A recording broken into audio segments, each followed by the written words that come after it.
Run when the rhythm's right. Go into the night. Go until you're out of sight and you're out of my mind. Run when the rhythm's right. Go into the night. Floating as the river flows, easy as it goes to the ocean. So walk on by, I've got no reason to love you, but I do, I do, I do. So walk on by, I've got no reason to love you, but I do, I do, I do.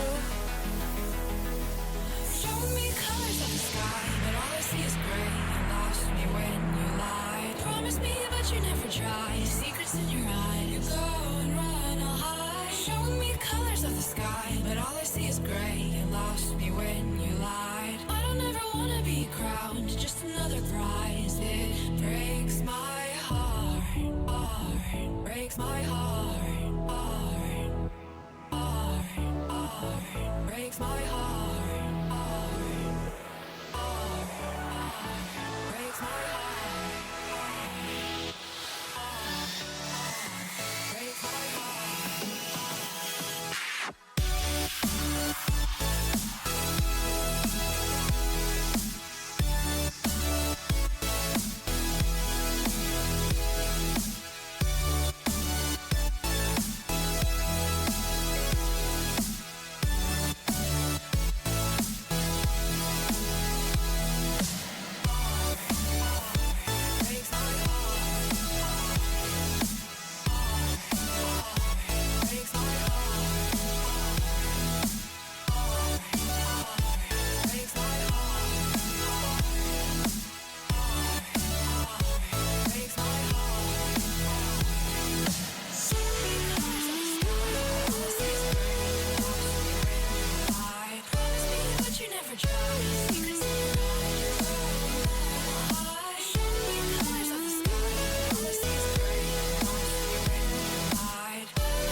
Lost in the midnight blue, shadows of the moon. Here with open arms for you, feeling something so new. Said with me you'd reach the sun, oh but we were so young. Till the summer's done, but keep me in your heart, so I hold on. So walk on by, I've got no reason to love you, but I do, I do, I do. So walk on by, I've got no reason to love you, but I do, I do, I do. Show me colors of the sky, but all I see is gray. You lost me when you lied. Promise me, but you never tried. Secrets in your eye, you go and run, I'll hide. Show me colors of the sky, but all I see is gray. You lost me when you lied. I don't ever wanna be crowned, just another prize. It breaks my heart. Colors of the sky, breaks my heart. All I see is colors of the sky, but all I see is colors of the sky. Colors of the sky, but all I see is colors of the sky. But all I see is colors of the sky. Colors of the sky, but all I see is colors of the sky. All I see is colors of the sky. All I see is colors of the sky.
ground now, and somehow I feel like you don't know me. Shook me to the ground now, I don't even know how. Brought me to a life that you never showed me. Coming from a locked up ghost of yourself, but you're coming from the light.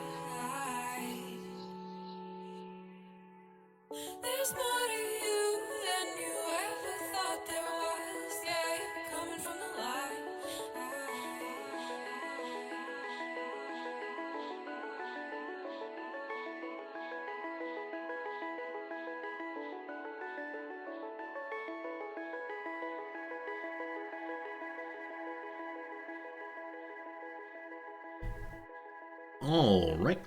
All right. Good morning, good afternoon, good evening, and welcome. I think if I push the microphone button a little bit too hard, you all can hear the sound of the noise. Who knows? Whichever way. My name is Jordy, and to you, one and all, I say hello, friends. Well, camera, there, camera. Hello, camera. 1 second. There we go. That's very strange. What on earth just happened there? So I pushed the camera goes on button, and nothing happened. And then I waited about 5 seconds, and suddenly it appeared. It appears dark now. Oh no, is my camera dying? Did little baby Fritz come down and like chew on the wires maybe? I have no idea. That's very, very strange. Whichever way, hello. I hope you're doing well. Hope things are good for you. Welcome in Hudson, Sakatera. Fine to see you, my friend. How we doing, Cyber Oracle? Hello, Odd Blue Turnip and Game Merchant. Welcome, Klaus. It was very interesting indeed, and very strange indeed. 1 second. Did the camera restart itself? I mean, this one's been with us for a very, very long time, and so if the camera is dying, that's okay. We can get a new one, but that's no good. That's no good. Robo, welcome back, my friend. How you doing? Hello, Paul Harvey. Hello, Jim. Jim, I know you said you have the day off of work today. Congratulations. I know for many of our American viewers, the July 4th holiday is coming up presently. And yeah, I hope it's the case that you got some exciting plans, at least relaxing plans. Maybe the old cookout, maybe the old hiding inside because fireworks are too loud. Whichever way, I hope their weekend ahead's looking good. It is a Friday here, Friday in Resortyville, and one last day of teaching, and then the weekend. Those stories about that in just a moment. Axix, I don't want to say hi to you, but Axix, hi to you, my friend. Folks, today we continue a lovely little game called Stellaris, a game I'm really enjoying. Our playthrough's going very, very well because if you weren't here yesterday, or even if you were, I'll tell you now, we haven't met anyone else yet. We've been playing this playthrough for, I don't know, 3.5, 4 hours. It's possible we're entirely alone in the galaxy. And I actually kind of like that from a role-playing perspective. Like, we as humans at some point might get fast and light space travel. Who knows? And we start charging around looking for other things out there. Turns out, just empty, nothing doing. So we militarize ourselves against, no one. Maybe our little rock people have watched a few too many sci-fi films, a little bit too much of the fear of what's out there. But yeah, I'm sure today we'll find somebody else. We got, 3.5, 4 hours of stream? Yeah, hopefully in that time we'll find somebody else. If not, I'm going to have a fun time reading and exploring anyway. Klaus says, what's my camera? It's a Logitech C922, is that right? Yeah, I think when I first started, the go-to default camera for everyone was the Logitech C920, but I believe now it is the C922, and I've had this one since Wisconsin? Yeah, I think it's Wisconsin, which was 4 years ago now, so it's been serving me well for quite a while, for sure. This weekend, Klaus, you have a weekend of taking tomorrow off for your birthday. Hey, preemptively, happy birthday. I'll try to remember to give you that one on tomorrow's stream, but we'll see. We'll see. Dogberry, good seeing you. We're militarizing ourselves against ourselves. Whoa. We have unified. We have unified the planet. It's like Starfleet. Everyone is very happy with the people in San Francisco ruling them, and we've gotten rid of all diseases except for the common cold. Go Star Trek, go. Hello, Dispin. How's it going, my friend? Good seeing you. Friends, this is one of my new shirts. Very happy to have it. That said, part of the ceiling just fell. Yeah, humidity has changed again, and so the tape has decided not to hold anymore. That one actually scared me.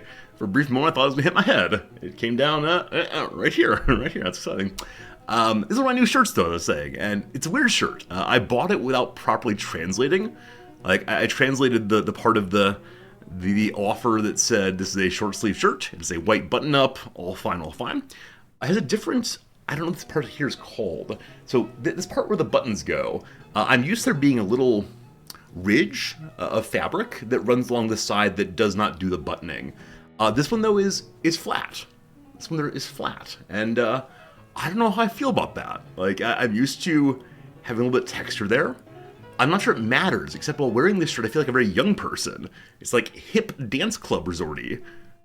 Maybe, but Noms can't decide if she likes it. She's looked at it this morning and said, where's the normal shirt type resorty? Yeah. So maybe this will be a shirt that I only wear for stream, possibly, because luckily the tie will cover my shame of having the wrong kind of shirt on. The important lesson here, of course, is to only buy things in person, so you can see exactly what they are. But as I mentioned before, Japanese stores do not carry my size. I have to order online. So what I could do, of course, is go to the store, identify what I want, then write it down, order online, making sure I've gotten the right thing. Gotta do that, perhaps. I mean, what I like about Japan, though, is because they do not carry things in my size, I never feel pressured to try things on. I'm one of these people. I just don't like trying clothes on, and so I always buy a little larger than necessary, so I'm sure I can fit my meat sack into it.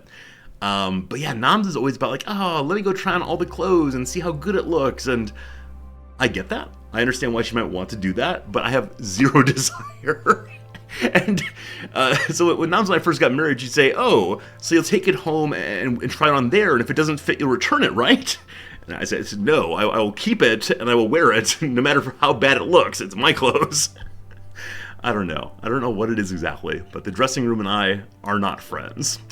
That said, once upon a time I worked as a security guard, a very strange part of my life. Worked as a security guard at a high-end department store called Von Mauer, popular in the Midwest U.S., and the most common place where people would steal things is in the changing room. You give people that privacy, they're suddenly jamming pants down their pants.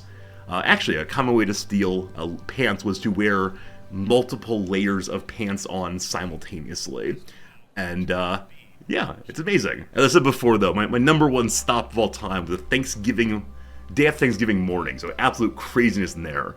And a person came in, approached the hangers of fur coats, put his arms around all of them, and stood up and ran. And I just happened to be looking at the camera at the right moment, and I was like, wait, that's... what?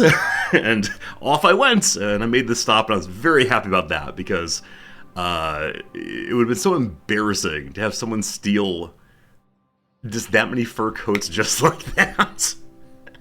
Anyway, that's a different resorty at a different time, but that's how it goes. Hello to you, Tibna! You come in peace. Well, I'm glad you're here. Welcome. I am also peaceful, though our rockmen in the game are not so peaceful. Allegedly they're gonna fight at some point. Bisbal, how's it going? Leto, welcome in. Hello, Gorlam. I said Wisconsin, referring to a Wisconsin incident. I don't know what a Wisconsin incident is. I said Wisconsin, which is a state in the United States. It's in the middle-ish section, about 2/3 of the way up, maybe a little bit more than that. But Wisconsin's one of the 50 United States. It's a place where I spent a lot of time teaching and learning and being mocked for being from the state just south of there. Wisconsinites and Illinoisans do not have the best of relationships, primarily due to a hatred of each other's football teams, and then also a disdain of the Illinoisans coming and raising property prices on vacation homes. That's how it goes. If I don't know what a Wisconsin is, I don't suffer from lactose intolerance. No, I don't, but is this something I need to Google, or will you fill me in on the joke? Will you teach me things? All I want to do is to learn something.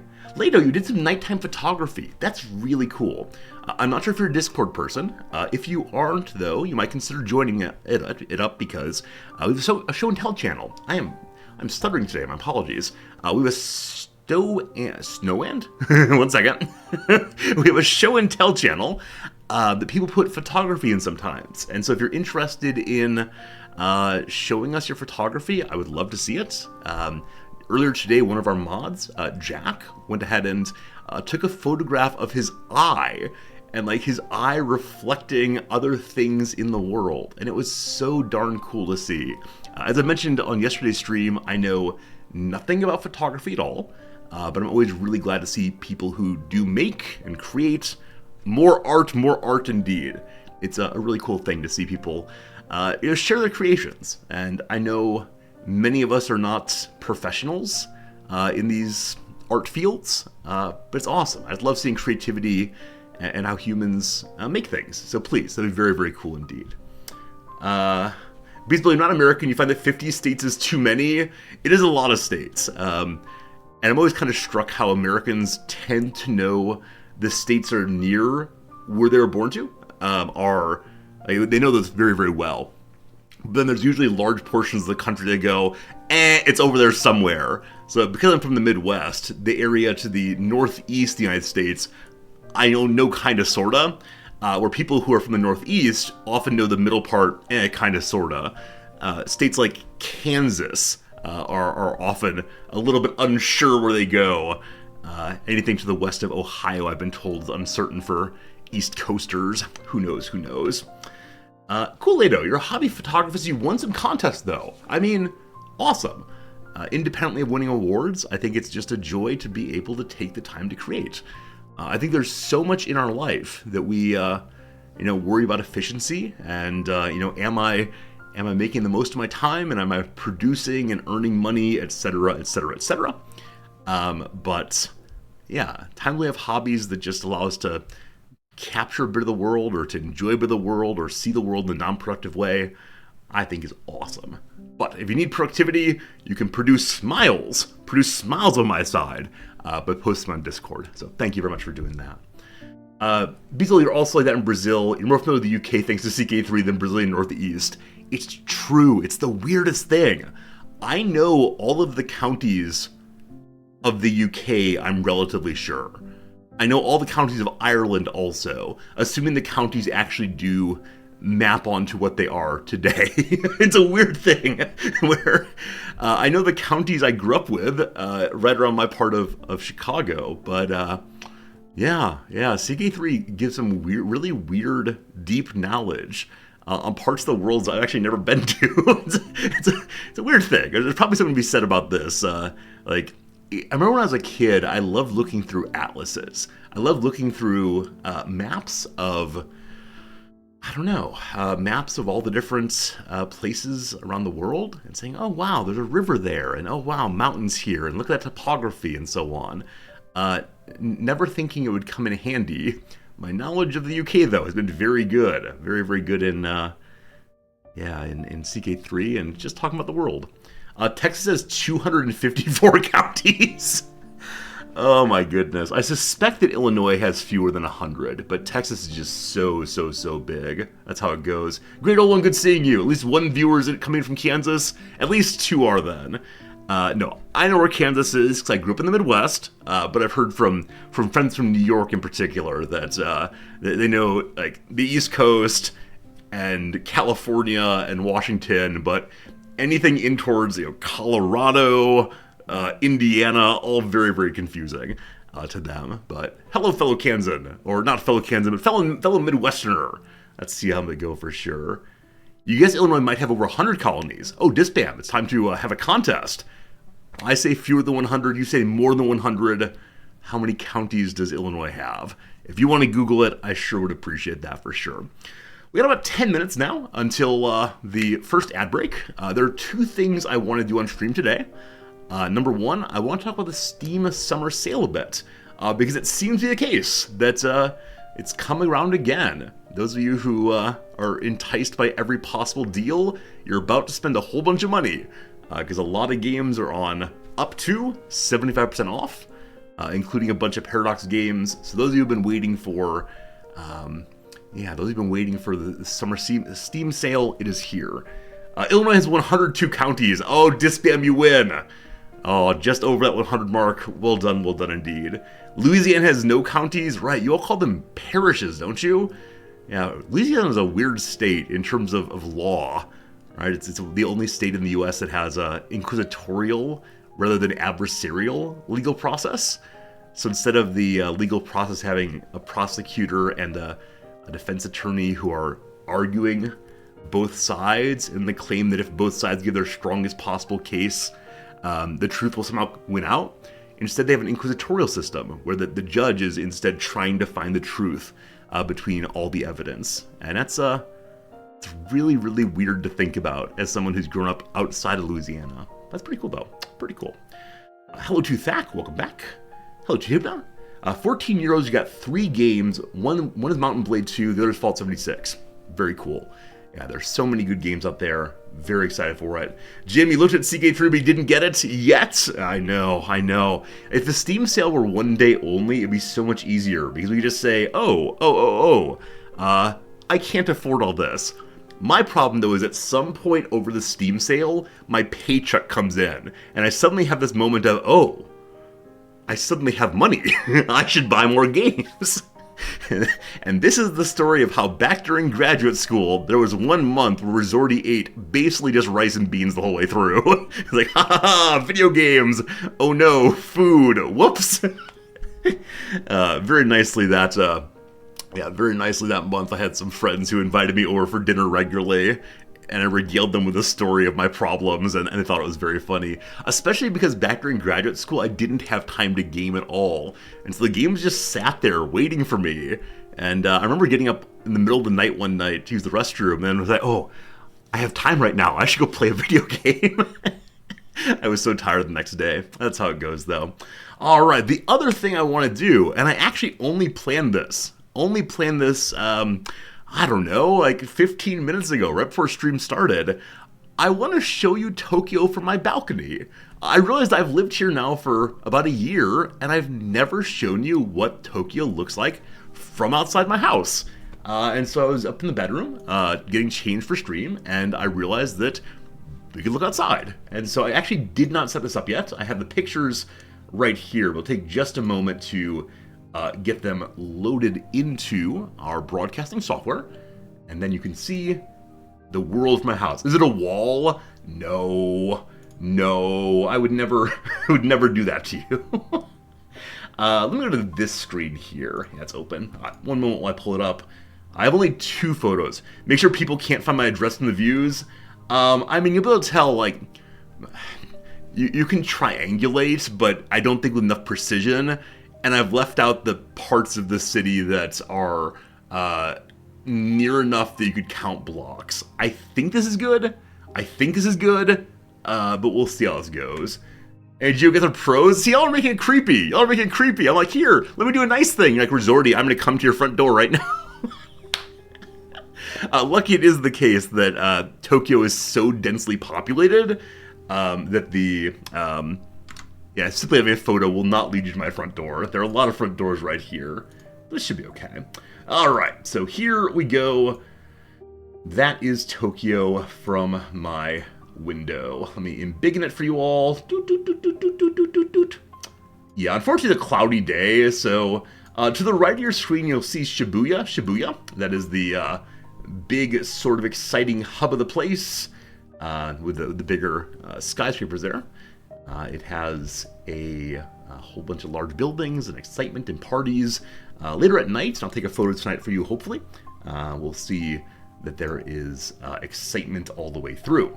Towards the right-hand or left-hand side of things, that is, I believe, Shinjuku, which is another large and kind of exciting place. And, yep, there you go. That's my house. Also, the ceiling just creaked. Are we going to have more sound dampening pads fall on our head? Yep. It doesn't look terribly impressive while it's a cloudy day. I promise next clear day, I'll try to do more there, it's sure. Yeah, it's very nice. We do have a 3rd floor. We're very, very lucky in that way. We have a 3rd floor where most of our neighbors' houses are 2nd floor. And so we climb up above and we can see out nicely. It's one of the #1 reasons that we moved here. Now that said, were I to pan just slightly more to the right, you would see our local big building. And I'm not going to show you that. But With that said, there's currently a large apartment building coming up in between our local big building and our home. I believe it's going to be like a 12 or so foot, or 12 story tall apartment building, destroying part of my view. It's okay. It's okay. All right, so that's the first thing to show on the balcony, and I have one other thing to show you. And again, I took these photos very, very hurriedly, but this here is my greatest enemy in the world, and Noms' greatest friend. My friends, I give you Noms' compost bucket. She bought this bucket online, and she loves composting. She loves the idea of composting, of taking your old vegetables, of taking the old newspaper, and mixing them together, and then somehow, you get a fair bit of dirt out of it. Unfortunately, her compost bucket is not working right. And so, if we were to open the bucket, we would suddenly be hit with a mighty swarm of gnats. Or I call them gnats, I'm not sure they actually are. But, yep, Noms is working on it. One of these days, it's gonna work well. But as of right now, it's just not quite there yet. Not quite there yet at all, unfortunately. Yeah, I think it's too wet. So we've passed the great edict of no more green matter allowed. Green matter is the organic material that is wetter, and so only brown from this point forward. So we're putting in newspaper, etc., etc. Maybe it can't stand direct sun. I'm not sure, and I don't ask too many questions. I trust that Nom will figure it out. I'm not sure about composting a garden. So though we have no garden, we have planters. Noms is growing some jade plants and some flowers and this and that. And so compost goes to support those things. And that is the plan, and I'm excited for Noms, but with that said, the gnats. And unfortunately, this wall right here is the wall to our bedroom. And so if the gnats get out, they then often will charge over and land, or alight, I suppose, on the screen to the bedroom. And so when we open the screen, the gnats might come inside. We'll see. Am I sure the newspaper is good for compost? I am sure of nothing. I'm sure of absolutely nothing. I know that Noms has read a tremendous amount about balcony composting, and I'm relatively sure there's been discussion of newspaper in there. But yeah, we'll have to see what Noms thinks. Hopefully she's got it right. I'm sure she does. I trust her. Am I growing any corn? No corn. We actually had some seeds for an ornamental corn that we really like. The ornamental corn is, I don't know, it's often called jewel corn, I believe, where it's a ear of corn, but instead of being like edible yellowness, it has other very attractive coloration. I could Google this for you. I will do that real quick. Do we have time?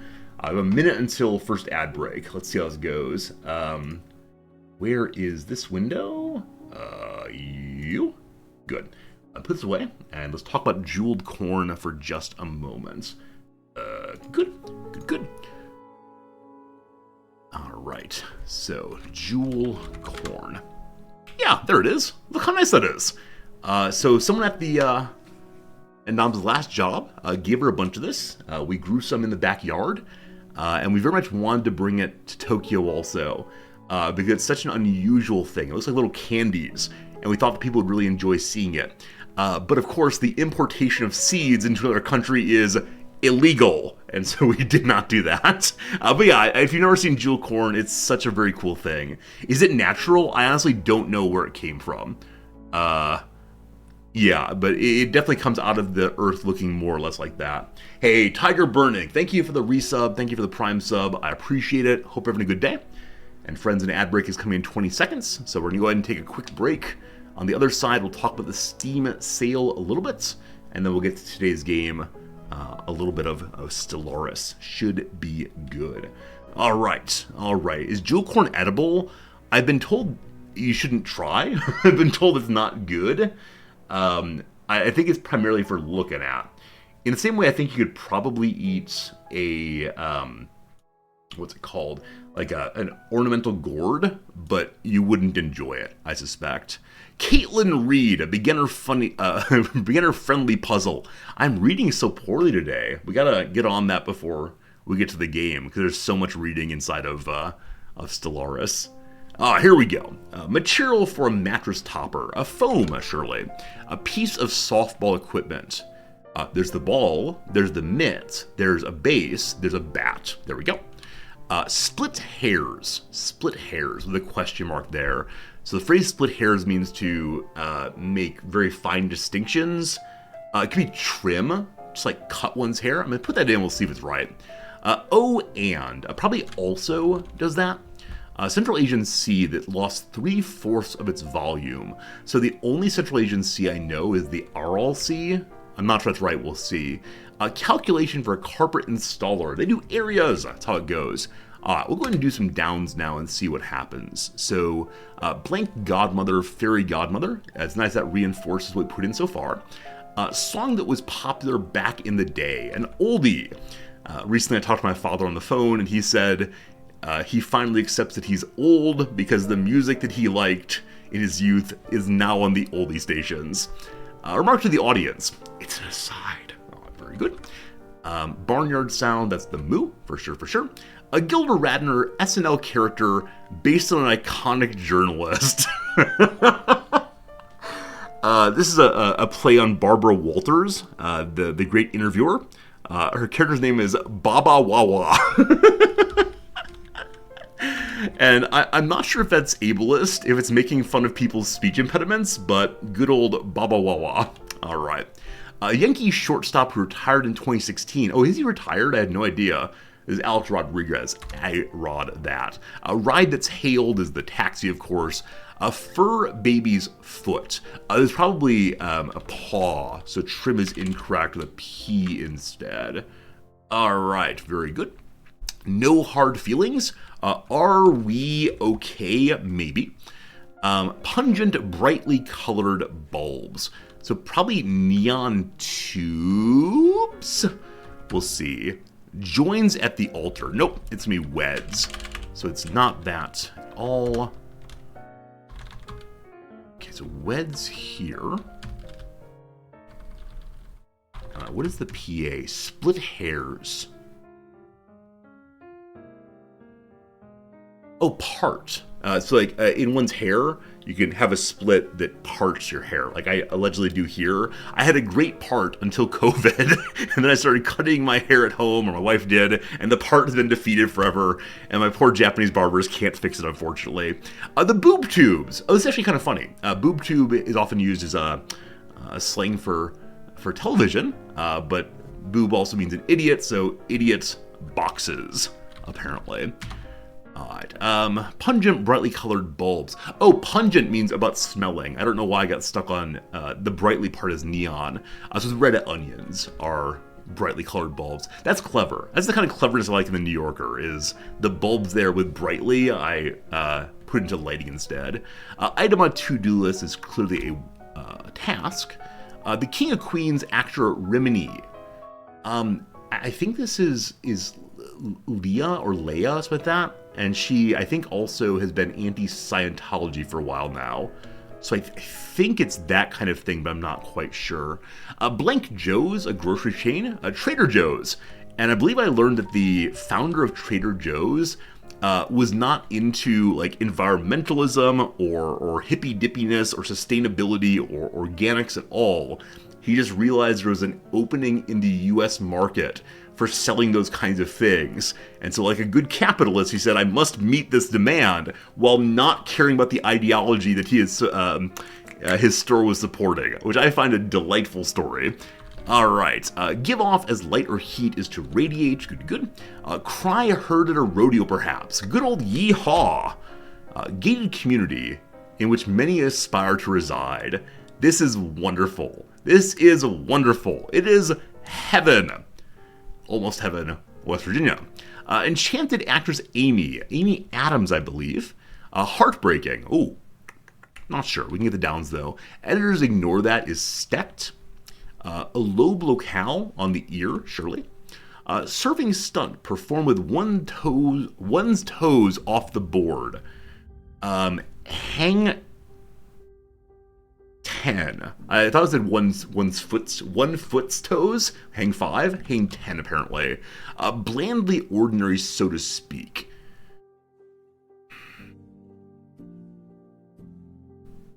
Don't anything right now. Heartbreaking.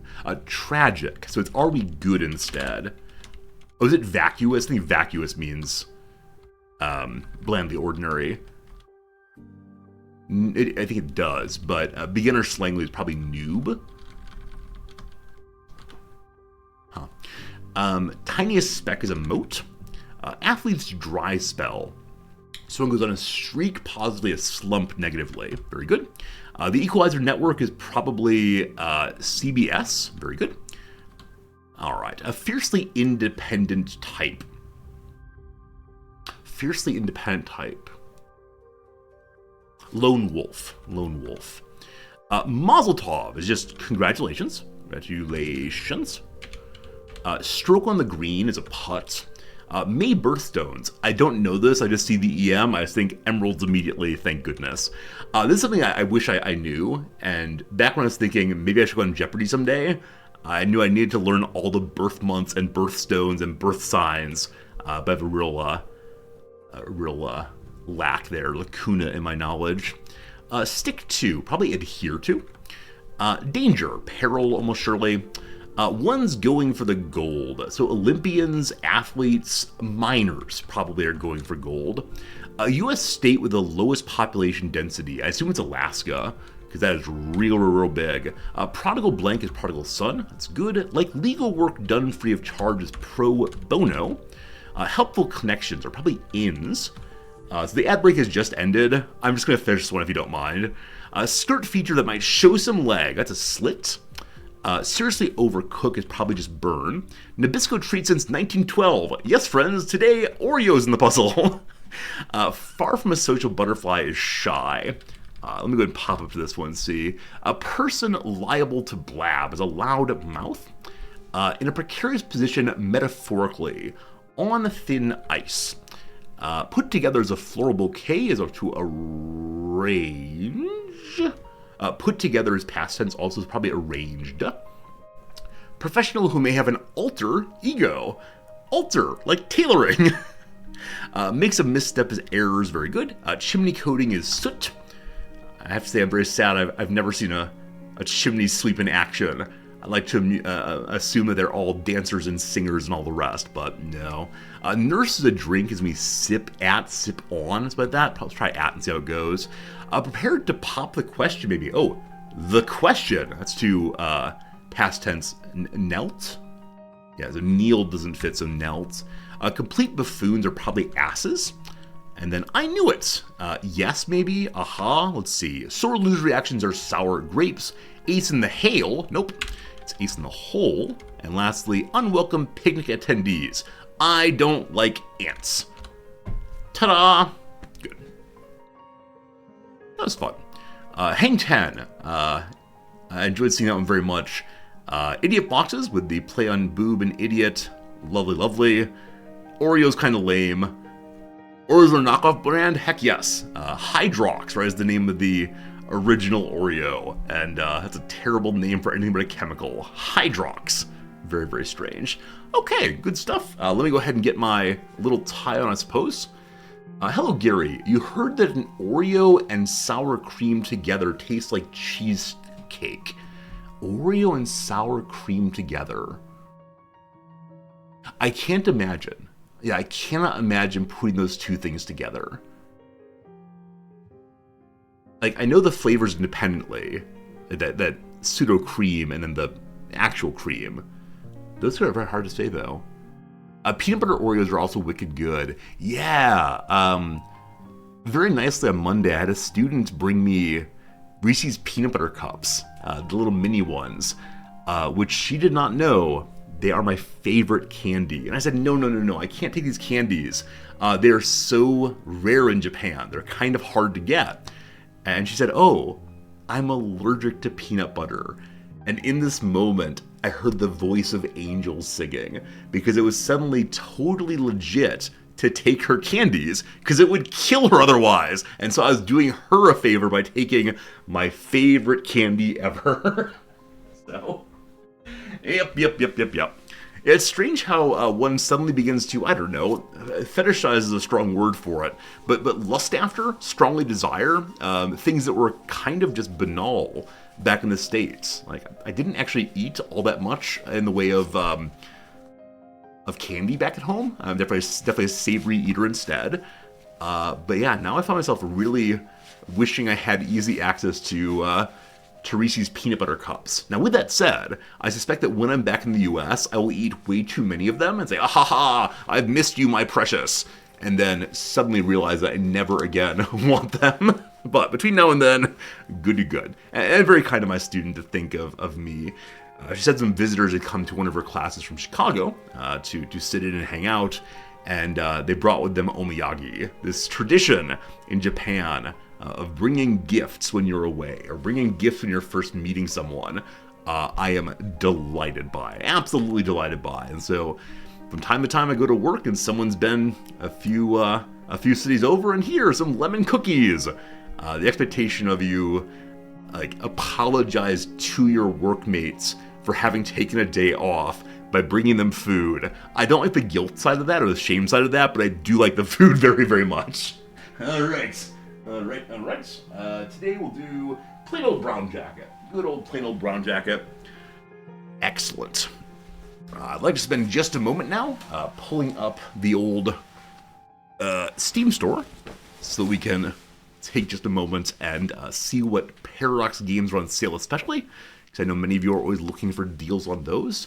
And then maybe we'll look at a couple other games that you all would like to recommend to me. So, do I have the Steam store loaded? It'll be here if so. It's a Jewel Corn page. I can maybe order Reese's online. Yeah, so Amazon.co.jp does have Reese's Peanut Butter Cups, but I think either the price was very bad or the size was too large.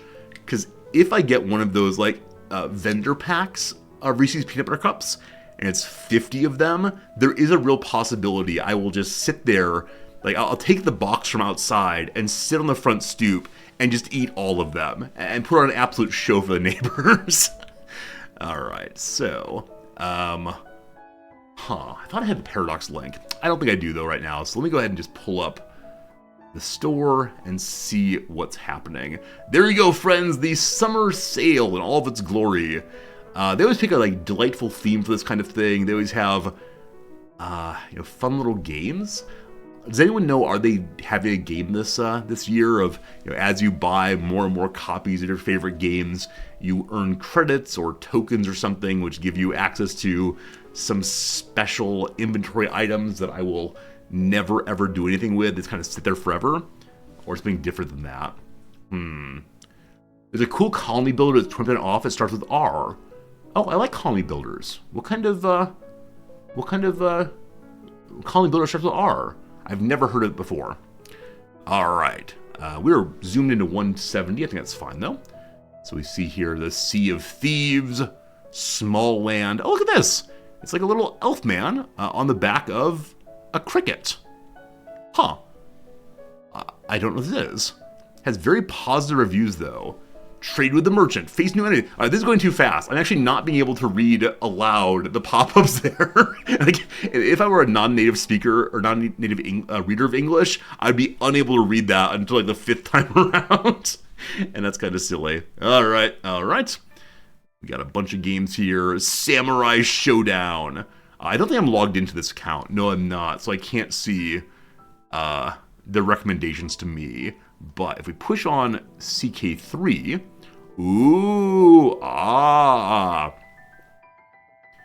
it's very weird seeing the world shift like that. Is it actually possible to rotate the map in Crusader Kings 3?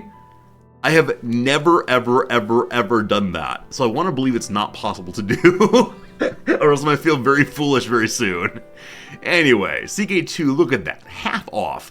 I assume that the percentages are stable between countries. If not, I apologize. At least in Japan, it's half off. And the Royal Edition, which I believe has all of the Season 1 DLC, is also part of that. Dave the Diver does look fun. It's very well regarded also. I will pull it up because I've never looked at it actually. But a bunch of the people I follow on Twitch are also playing Dave the Diver right now, and that's pretty cool. Make sure that goes though. Hello, Brosty! CK3 is indeed half off in the US as well. Got it. Alright. How about the other newer DLCs? Yeah, so Tours and Tournaments, the brand new one. Stable price. Same as always. But all the other ones looking a little cheaper. That's nice. Glad for that. Where's the, show me all the Paradox nonsense? Does it do it here? Paradox. Publisher week sale. Up to 80% off. My goodness. Visit my sales page. I swear I've not been paid by by Paradox to do this. I'm just curious. CK3 would be up my alley. Oh, is that the new colony builder? It starts with an R?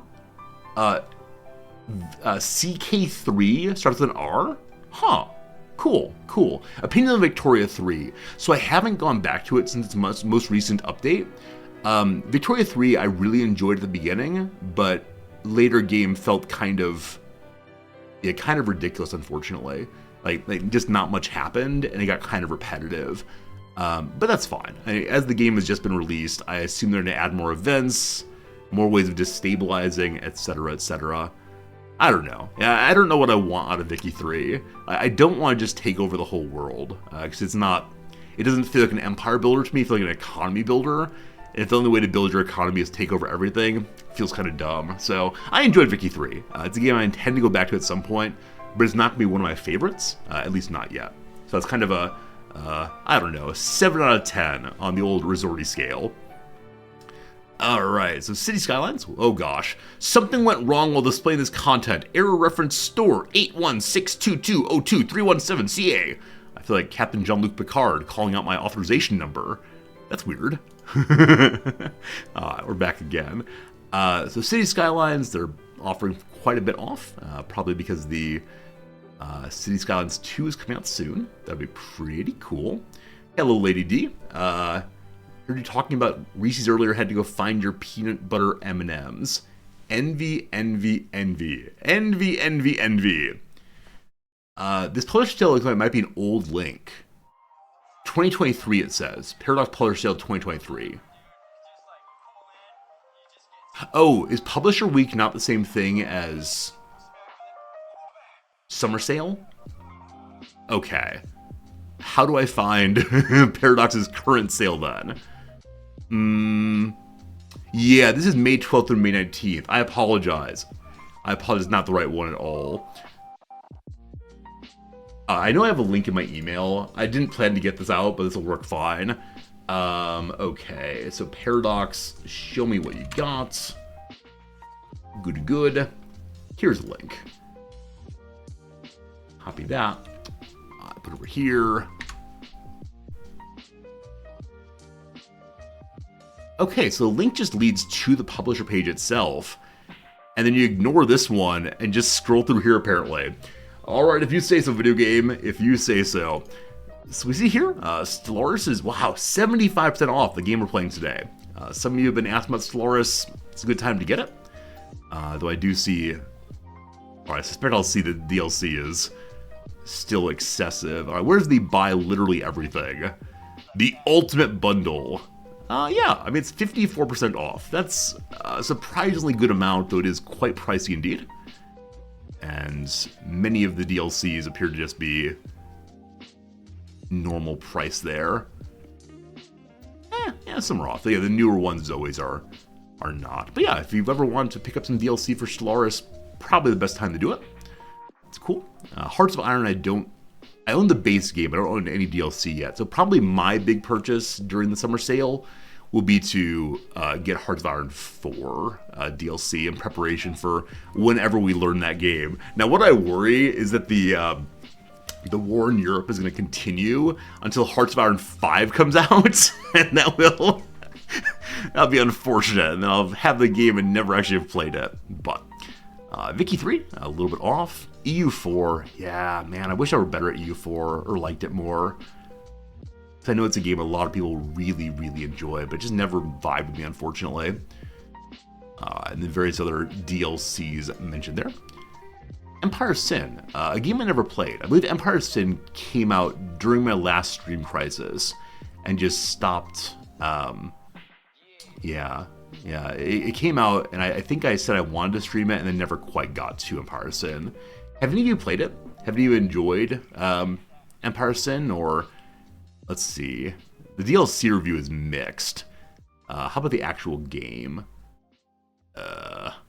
Empire Sin was fun, but I've never been able to finish a game. Yeah. It is a game that's sort of in the neighborhood of XCOM, right? That kind of strategic adventure with gangsters. Mafia XCOM. I kind of like that phrasing, at least. Do we ever play Academia? Do you build a fantastic high school or let your students poop in the bushes? I'm never playing that game then. This is a terrible description. Yeah, Empire Sin, only 1,000 yen these days. That's fine.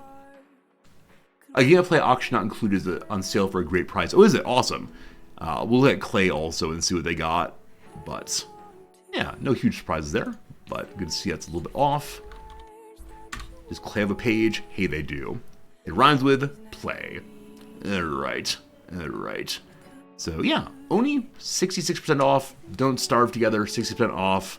Don't Starve DLC, or this is the basic now, I believe, is 75% off.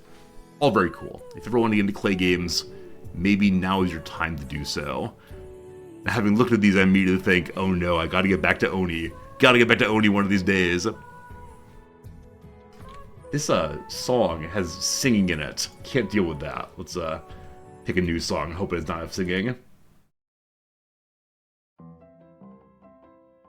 Sounds better. Good. Okay. Yeah, Dogbear, I saw it also. I was quite surprised that Crypt of the Necrodancer is Clay. I had absolutely no idea.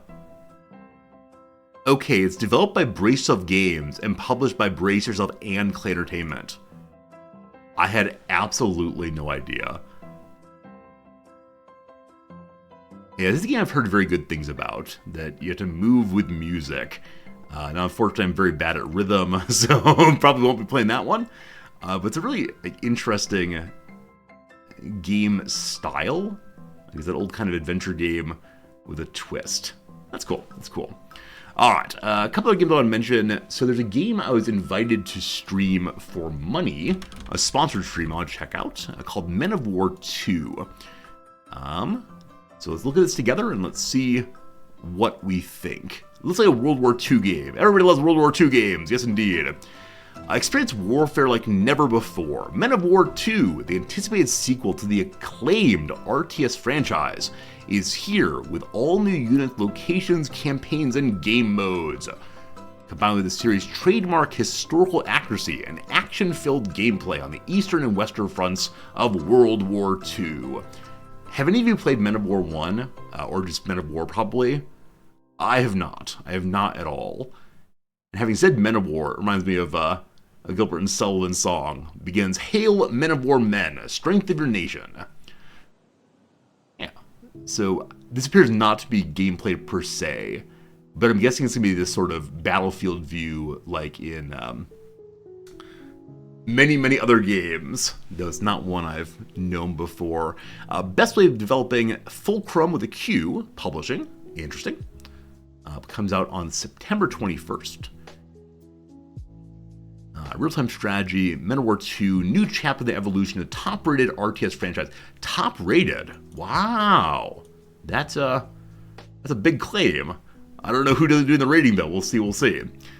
More units with different specializations, etc., etc. Lead the troops in intense real-time battles. I don't know. Intense real-time battles. I'm pretty bad at real-time. I need to be able to pause. Pausing to thinking. I hope that is possible. Alright, Men of War 2 brings significant visual improvements, destructive environments, and advanced AI. To create the classic real-time strategy games fans have been waiting for. I have been waiting for this one my whole life. advanced AI, historically accurate units, etc., etc. Oh, maybe little cutscenes. I like little cutscenes. Yeah, this feels very much like some other World War II-ish game I've played before, and I don't quite remember what it is. It's real time, it can be a little bit micro also. It can be very frustrating sometimes. Well, I look forward to have a frustrating stream, that'll be good. It's cinematic too. There's no PvP, boo, ignore that. Very historically, they keep saying historically accurate. It's a big selling point. Big selling point. Look how accurate it is, seeing those poor houses explode. Goodness gracious. Stunning visuals. Full mod support. Alright. We get to play it before release. I don't think they've given me a date of when they want me to stream it. Pardon me briefly to check that. Yeah. The 20th of September looks like when they want it to stream. And it comes out on the 21st. So there you go. Might get to play it the day before. And like I said, they're offering me a sponsored stream for that. I'm always glad to do that kind of thing. Pardon me.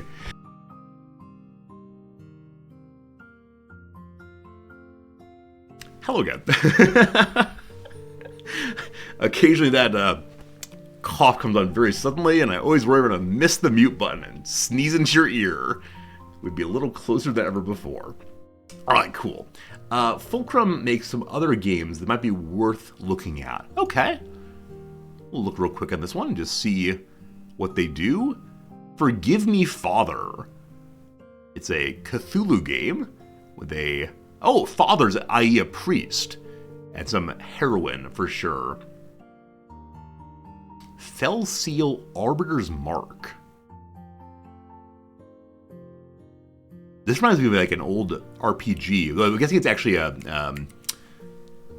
battle strategy game, like Fire Emblem. Possibly. We're here we have a game called... what are you called? Lords and Villains. Cute. They're using the same person each time. So I wonder if it's a streamer I don't know, or if it's instead actually the developer. If it's the developer's much cooler than I will ever be. Same guy. Hyper Violent it's called. Cool. Oh, initially I thought this was like a firefighter game. Why would a firefighter game be called Hyper Violent? That'd be very strange. Okay, looks like some cool games. We've launched over 100 game titles. My goodness. Oh, probably their PR person. Oh, that's true. Yeah, a lot of streamers, when they decide they no longer want to do the live stream thing here, yeah, they go and join PR instead. Like, I know the mind of the streamer. I can be cool on your videos. That's what I should do. I should sell out and go work for Paradox. Can you imagine? Can you imagine working for Paradox? You get paid to read history books and to argue about history. That'd be so much fun. Yeah, it says watch the developer play. That said, I believe that any video the developer uploads here is marked as watch the developer play. Maybe 2 years ago, I did a special recorded stream, no chat, just me, for a developer of some game, and so it said watch the developer play while I was doing the play. Anyway, I think that's enough blather. I think that's enough talking here. Something old journalists that go work for PR firms, yeah. Or old administration officials that then go and work for the very companies they're regulating. Yes. All right, very good. What a bunch of fun. Okay, so I'm telling you my grand dream here, and this will never come to pass. But I'd have to quit my teaching job to pull it off. Right now, the big streamer Quill, not streamer, a big YouTuber and streamer Quill, some numbers here, is their go-to person at Paradox for making tutorial videos that are shipped with games. I would love to be the person who does that. And I know how to make tutorial videos, I just don't take the time to actually do it. And man, it'd be so much fun to be part of a team that has very difficult games that they want to have explained by someone who knows how to explain things. And I take this so back in grad school, there's always a conversation that was happening about like, oh no, I have no real skills. I know how to teach philosophy and that's all. I think I can teach things in general. And so I think it'd be a very cool thing to begin trying to make good tutorial videos and show folks how to play games. I just haven't quite figured out like how best to frame these, because usually I get the games after they're released, and then at that point making some like, here's some basic buttons to push, is reduplicating other people's content. So I don't know, but that's the dream. That's the dream, to eventually have my tutorial videos shipped with a game's release. That'd be very cool. Anyway, enough blathering. We've continued talking for about an hour now. I feel bad at this time of the year when I spend an hour talking at the beginning, because I know a lot of you lovely Americans are staying up late, and I know that when the time change switches back, you'll have another hour with Resorty, but terribly sorry. All right, friend, let's get ourselves moved over to today's little game, a little game called Stellaris. That's what it's called. Let me go ahead and put away the piano music for today and get ourselves a little bit of Stellaris music instead. Excellent. Excellent. It's 1:30 a.m. for you, Farouk? Yeah.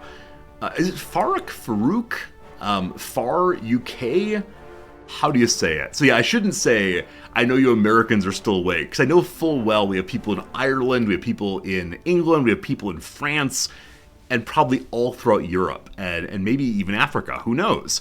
And so I feel delighted that you'd stay up with me, but it's crazy. Dutch people, 2:30 a.m. Yeah, thanks. Far UK or UK? I'm saying Farouk. This is heading in the direction of cursing. I might slip, I apologize if I do. Alright, we're loading this game, we're getting to it. Back to the rock people. Now, though this playthrough has been going on for, how long? Yeah, for I think 47 in-game years, we have yet to meet literally anybody. Literally anybody at all. And so, I don't know. At minimum, there's 4 other empires in this game. I just don't know where they are, honestly. And so I'm guessing at least 2 of them are up over this way. And maybe someone's out over here. It's just very strange we've gotten this far into the game without meeting anybody else. But here we are.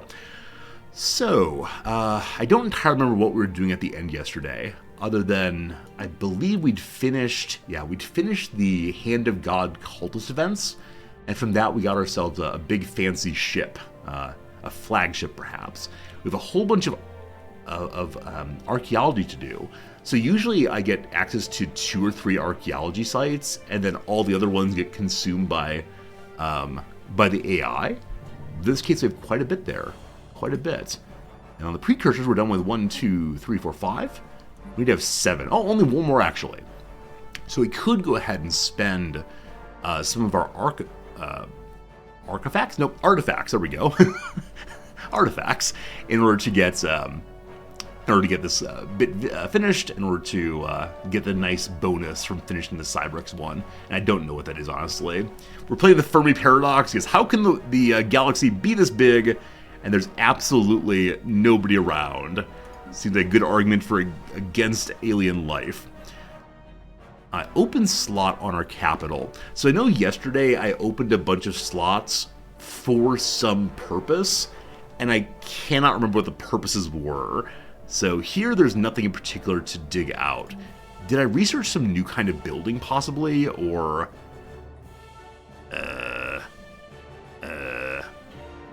We're building up a research planet right now.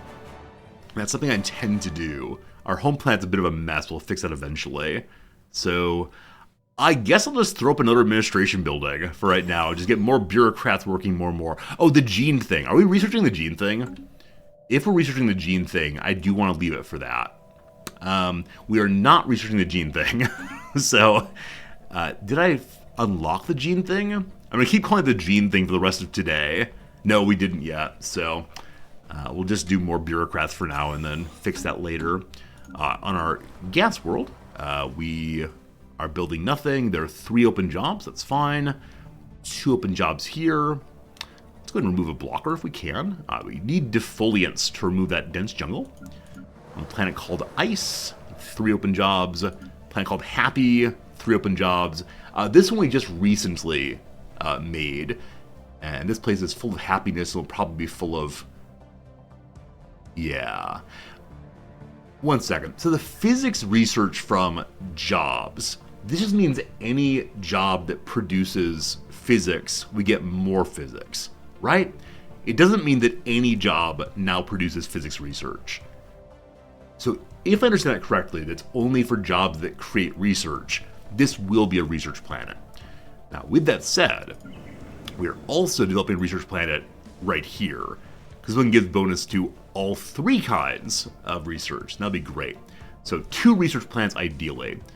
And this planet, heavy, it has a cheaper building cost. And I think I took it so I can get, yes, moats. We now have moats coming in. That's pretty darn cool. So you see we're positive now on moats and gases, and that's all for right now.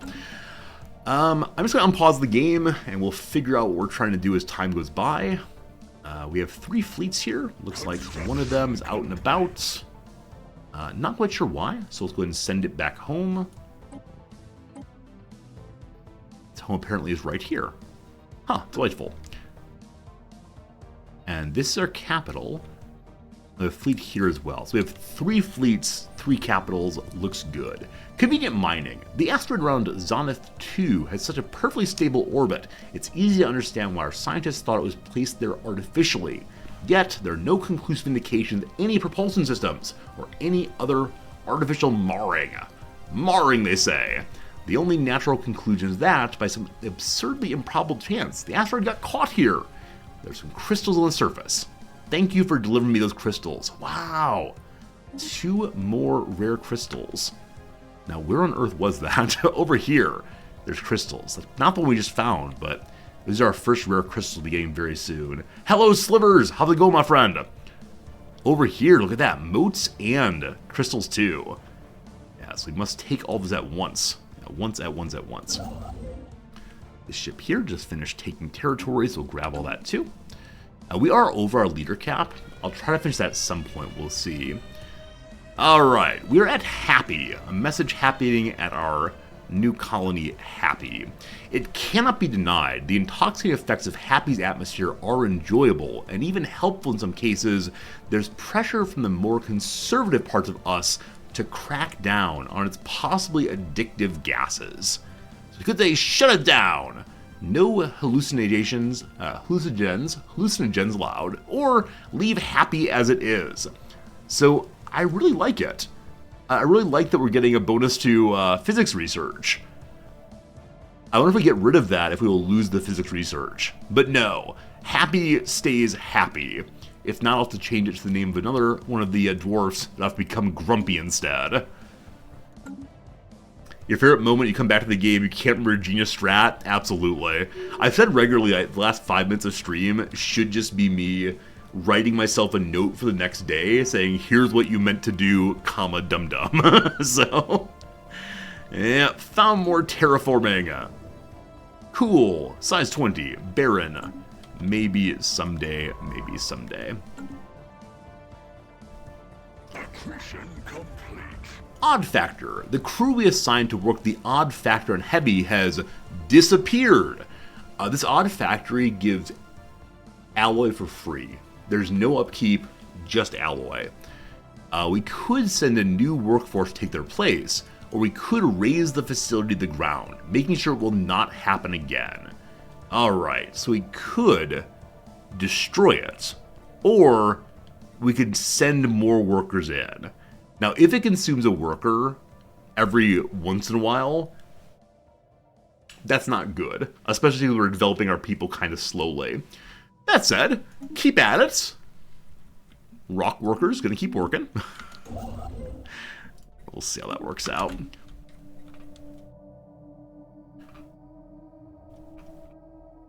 Too many planets. Too many planets. This is actually the most planets I've ever had in a playthrough, I believe. Other than ones that I've taken over from others. This is the most developed colonies I've ever had. And I like it, but it is a little confusing for me to not be able to think too clearly about what I'm trying to do with each one. Now, as time goes by, I'm sure we'll have a clearer sense of what we're trying to do. Just not quite yet. Okay. For now, we're just expanding endlessly. Okay, I'm gonna set this ship on auto scan, assuming it's willing to go that direction. Hey, it is. Good job, good job. And we need to have someone drop back and pick up the artifacts there.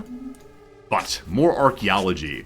This is the planet that's full of mushrooms. And so we found a giant mushroom that had taken all of the water from the whole planet, held it into itself, and the mushroom is covering over a bunker. Here to that bunker. It's here on Moor Hisratu. It was used to protect computing equipment, some which appears to be directly connected to the mycelium. Thankfully, we managed to reactivate several terminals and databanks.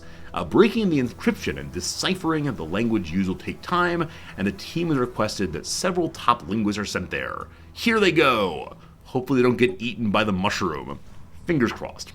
Oh, Daigle, a bit ago you said that you had a journal article accepted? Congratulations. I read that, I said, oh, you say congratulations, then something else happened, but I know how exciting it is to have your writing be accepted, to be published. Sharing your knowledge with the world is very cool. Finally, after all these years, we now have the destroyers. This power plant will be useful. We are super positive on energy already, but we do have one open slot like that. Good. I only have the one assault fleet. I'm probably need more eventually, but there's no particular reason to hurry those out right now, because again, we don't know if there's anyone else in the entire world right now.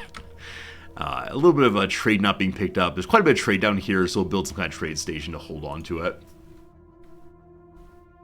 You waited 7 months to review, and the review's less than 10 lines long? Absolutely. I mean, I've definitely done peer review, and I know how hard it is at times to like make the time for a good peer review.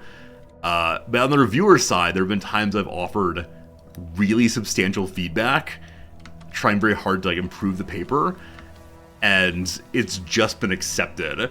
And then I find out afterwards that the person who wrote it is like big fancy. And I want to say that I am not the peer of a big fancy, but if they ask me for feedback, I will give it the best feedback I can.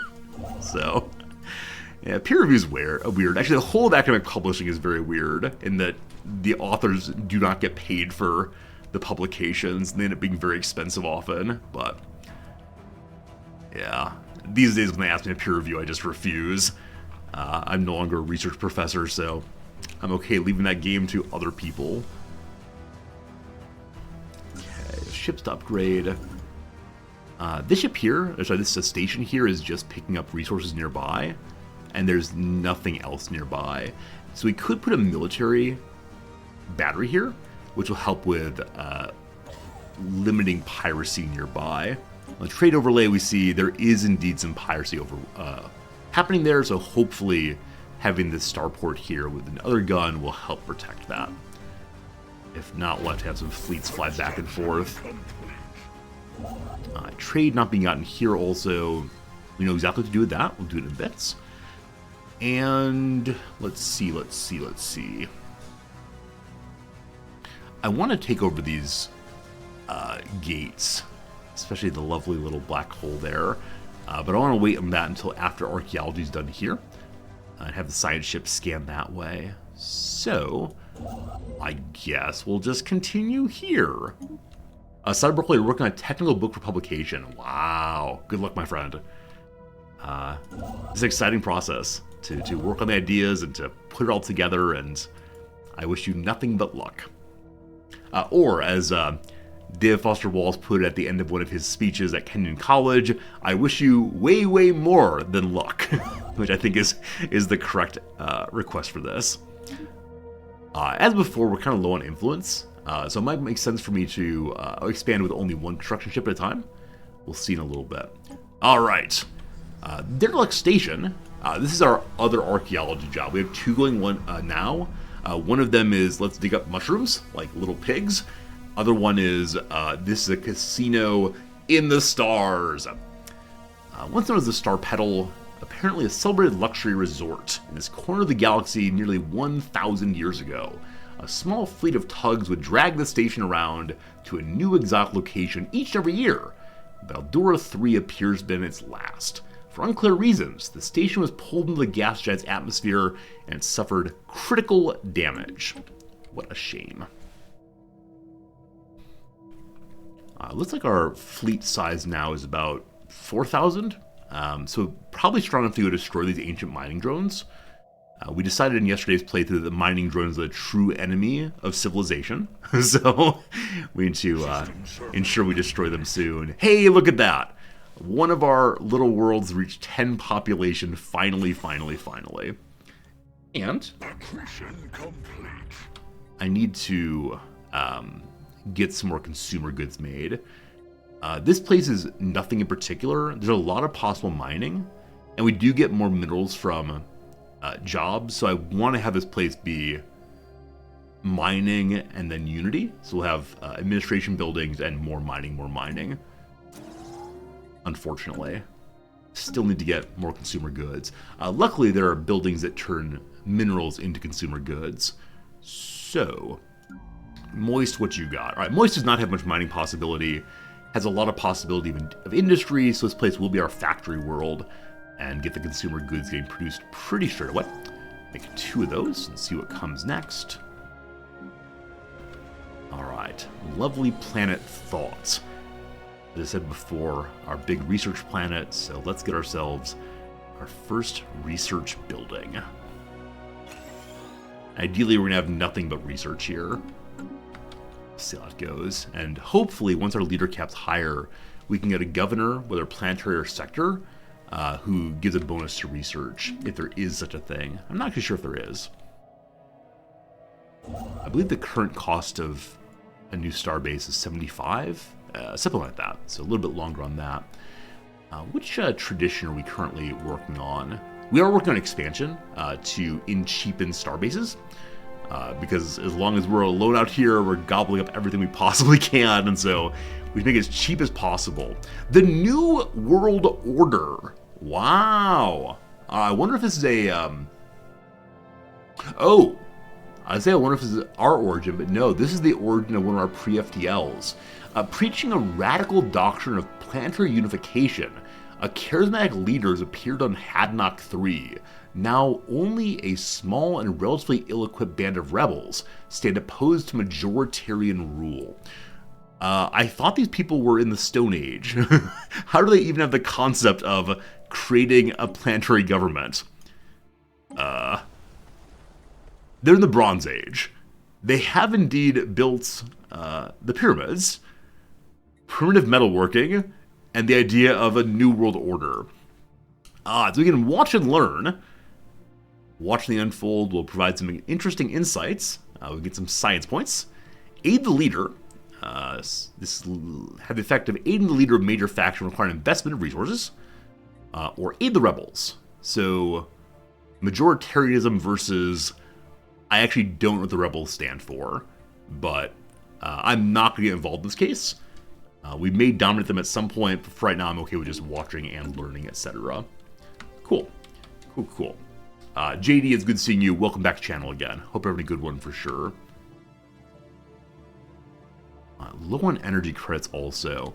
We have that Bethanian mine coming in very soon. That will definitely help us with our energy issues.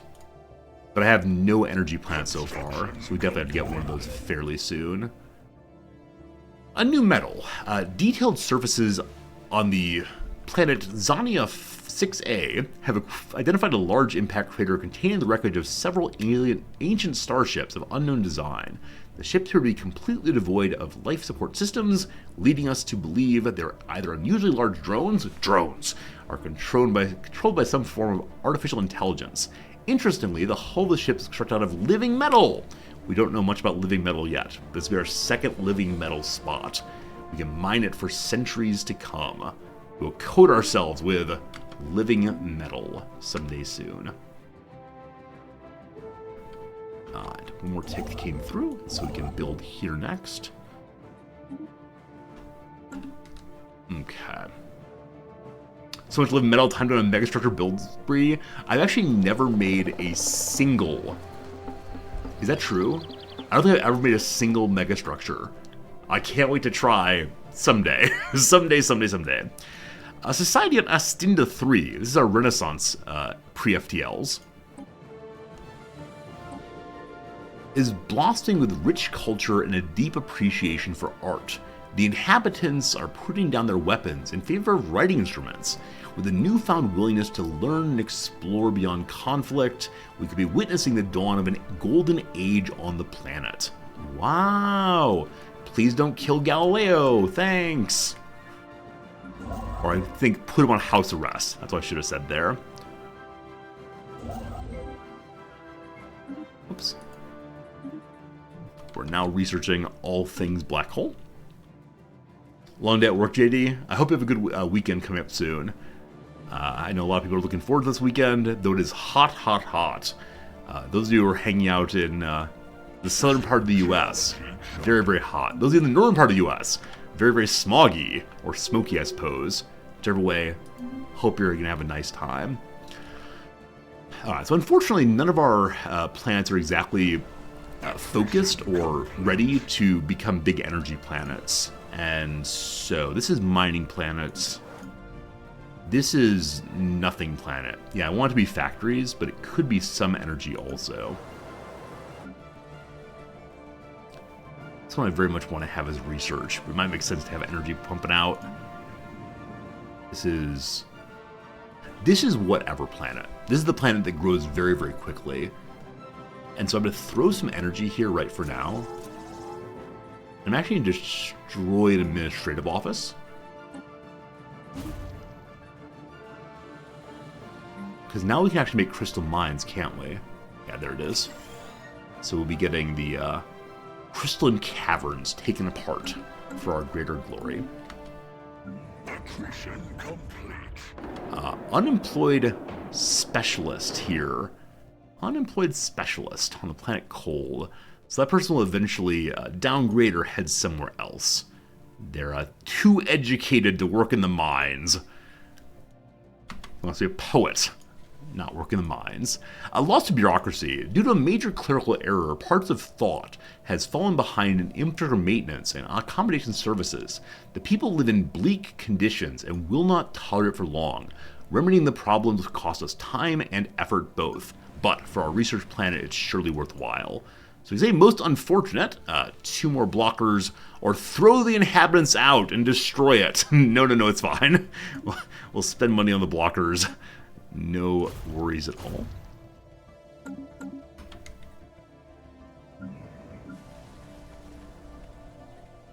We're getting a little bit low on amenities here. We can build more cities to have more amenities. We can also go ahead and build the lovely Hollow Theater for sure. What's happening in the New World Order? So they're still engaged in radicalism. At each stage, there'll be a loss of stability. And at the end, who knows what will happen? I think I'm just going to watch. I really hope they don't kill each other. Like, they're having a war, clearly, but hope it's a war they can recover from, instead of one that's just blood and sadness, I suppose. Hey, Adrielson, how's it going, my friend? Hope you're having a good day.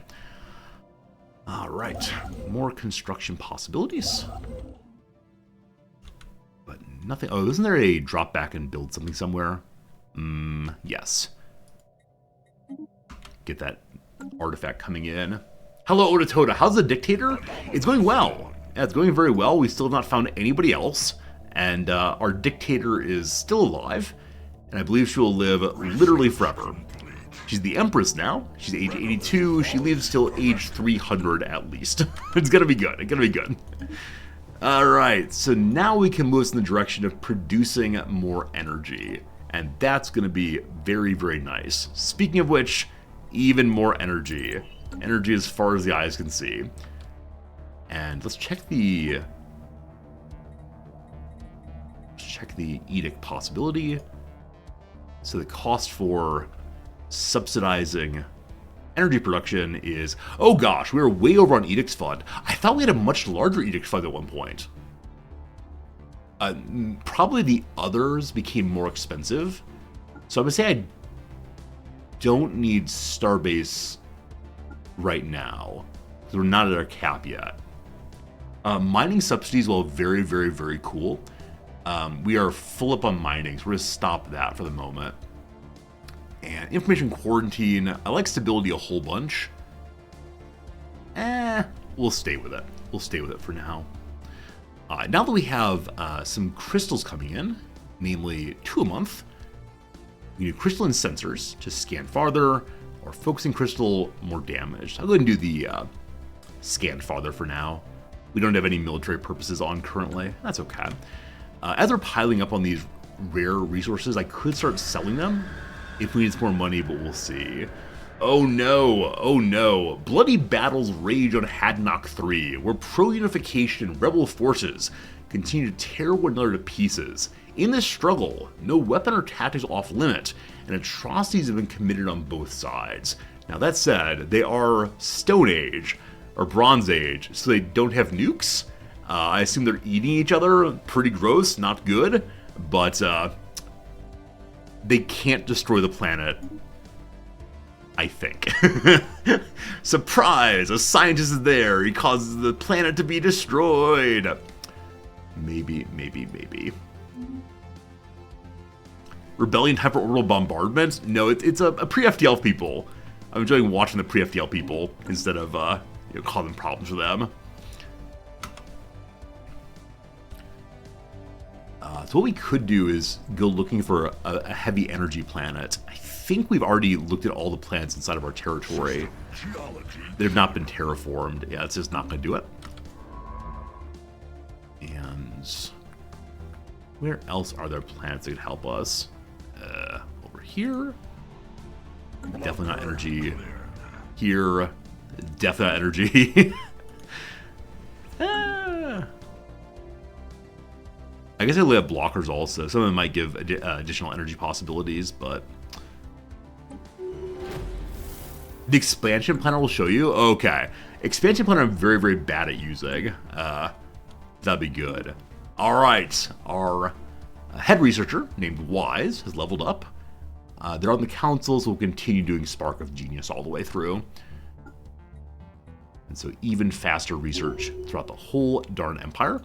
And that means they also finished an archaeology site, I believe. The archaeologists working on the Star Petal have gathered sufficient clues and evidence to paint a reasonably clear picture of the station's final days.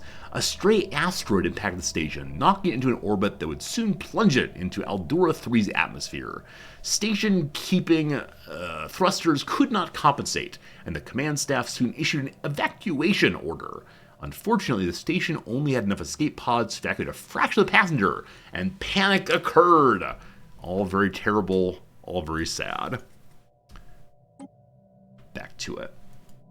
You got Taxoids DLC, gonna work on Stellaris achievements this weekend. So honestly, I've never done an achievement hunting playthrough of Stellaris, and I don't know why. I usually really enjoy using the achievements to guide and find interesting playthroughs.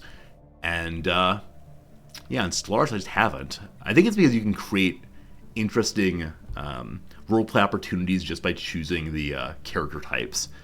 But there are probably a lot of achievements I could get. I just don't even think about it honestly here. Show me the expansion planner. Hello, friends. Hello, friends. So Blue Fire 2 there is a possibility of being all things energy. I had no idea you could see all the modifiers here. That's kind of silly. I love it. So Blue Fire 2 appears to be the place we're heading to next. Yeah. Okay. And I don't actually know where that is. Blue Fire is here. It's right next door, actually. Blue Fire 2? Oh, no. We called 2 different places Blue Fire. I think. Why do I choose such terrible names for my places? I mean, I didn't actually. Maybe there is a Blue Fire 2 in here. Moist. There it is. Right here will be our next one. It is an arid world, so we'll be calling it, you may have guessed it, Dry. Good old Dry. And Dry gives the energy. Alright, with that one now colonizing, my friends, we have an ad break coming presently. Once an hour we do this to stop all the ads for everybody else for the whole hour, new viewers, old viewers, etc. And so we'll pause the game, we'll do a little bit of crossword puzzle, and come back in just 3 minutes' time. Get a drink maybe, or enjoy watching a man in a tie figure out a crossword puzzle. One puzzle already done today. Pretty quick and easy one. We'll move over now to, I guess, yesterday's universal puzzle, which I didn't quite finish, so we'll finish it now. Luckily, I remember to pause it.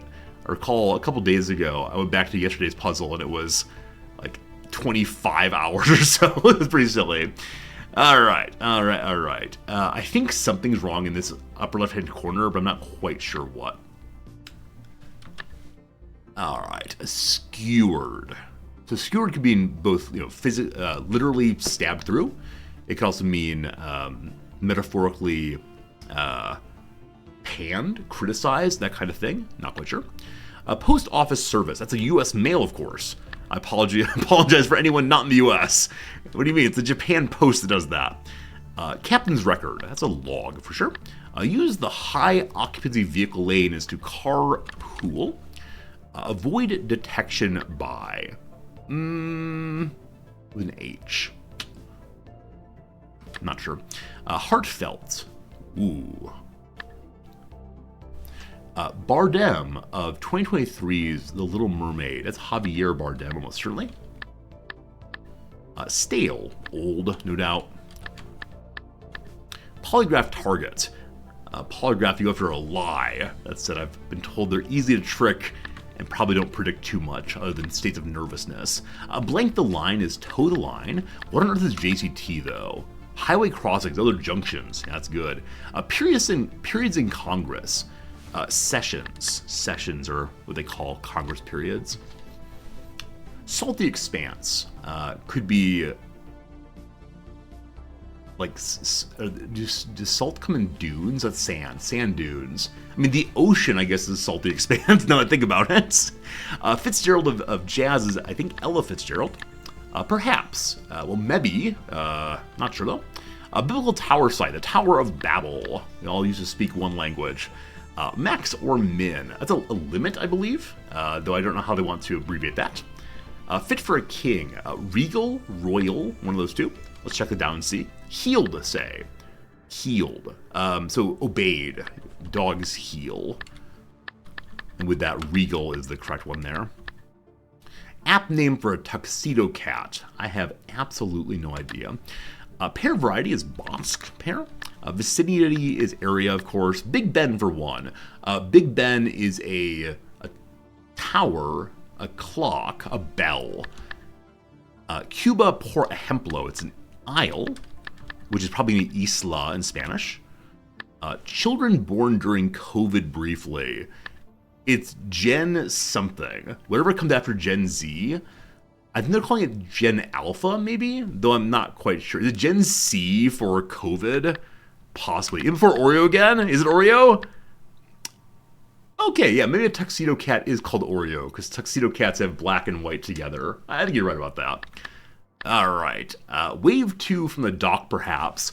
See off. I think there's a John Mulaney bit about this, how you never see people waving like they wave in those old videos of people seeing off ships. Scram. Well, get out of here usually. Let's see. Your and my's are. All right. In that case, friends, when ad break's done, we'll pause the game and return to the other game. No doubt we'll finish this one before too long. Another ad break in an hour. And then when we done with this one, we'll do yet another round of New Yorker, probably. More crosswords, more good. All right, so we're starting dry. That's our energy planet. Can't wait for that. And over here. Uh-oh. Looks like the factory ate someone else. A second group of individuals has gone missing after working at the odd factory. Fortunately, one of the workers was able to leave a recording behind, revealing there are traps capturing unsuspecting workers. The traps have been disabled, and we should be able to use the factory without further issues. However, the populace are none too happy about a potential death trap, no matter what we say. Oh boy. The people will get used to it. Or invest in securing location. So buildings cost more and buildings happen more slowly on heavy. Heavy is nothing in particular, right? Yeah, Heavy is just a factory planet, so I'm okay with saying it's going to be more expensive. People are less unhappy then. That's good. That's good. But that means that the factory that gives free, the factory that gives free alloy is then ours forever. That's pretty cool. Okay, Cold has a worker who can't find a job still. I trust you'll fight the world. Yo, hey Happy, how's it going, my friend? Good seeing you. We are 7, so 3 more people needed to upgrade. Someday. Top. 5 jobs. 1 second. 5 jobs. 7 jobs. 2 jobs. Alright. You are a research planet. So I'm going to make a city now in order to build a research building. Thought. 1 research building built. The power plant will go here soon. I think we're researching power plants right now, so that'll be a lovely thing. Have I found any other empires yet? Absolutely not. Absolutely not. Still alone. Suppress and destroy. The increasingly corrupt and ineffectual local leaders on Hadnock 3 have diminished popular support for the war. On both sides, military commanders have been forced into anti-insurgency campaigns to quell civilian unrest. What a shame! We've learned more about technology, about how the primitives interact. It's like animals fighting in the zoo. I really should stop that, but I don't want to upset their natural order. Who am I? Who am I to question this? Faster pop growth. Nice is nice. Defoliant. I think we have 1 defoliant somewhere. We don't need that urgently, but it's very fast research, so I will go ahead and do that.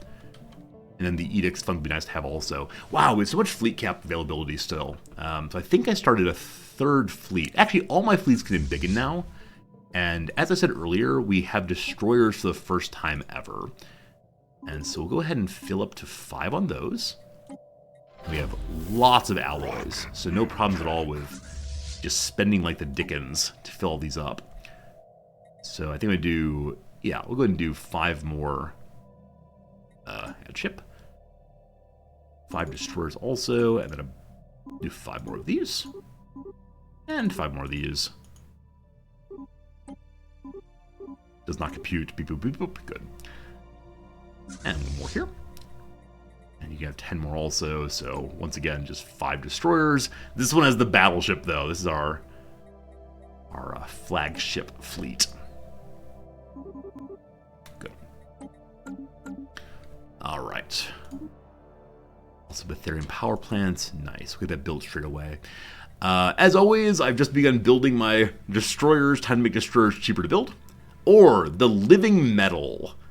So I don't know what all living metal can be used on, other than with mega construction. And it's so much research that I'm going to ignore it for right now. Let's go ahead and knock out afterburners, because they're very quick to do.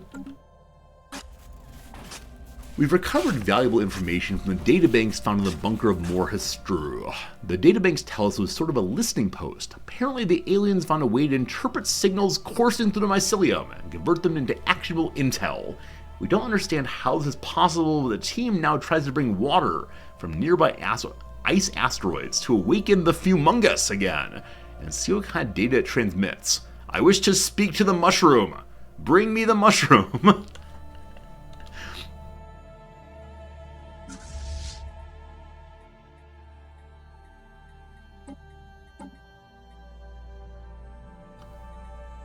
Okay, so these didn't all build. I ordered them to build those. They are building now. Good. Good. We have enough to expand out again. This is in the process of building here, I believe. Yes. Construction complete. Keep that up, please. We did start a colony on the... Yeah, we did start a colony on that arid planet. It'll head over there soon. Lord Moronia, thank you for being here. Welcome back again, my friend. Alright, our first expansion choice. Starbases are cheaper. Or colonies start with a new pop. I'm going with the new pop, just because we're about to do some more colonization. I should have done this one much, much earlier. I was just pretty sure we'd run into our empire and expansion would not continue, but it's continuing. I guess.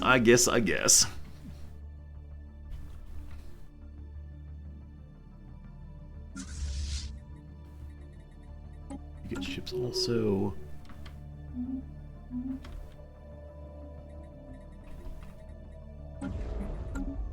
I'm once again thinking, now that influence is cheaper for expanding, or it will be soon, time for another construction ship to help us build out, but I'm going to hold off on that until we see if that keeps filling up.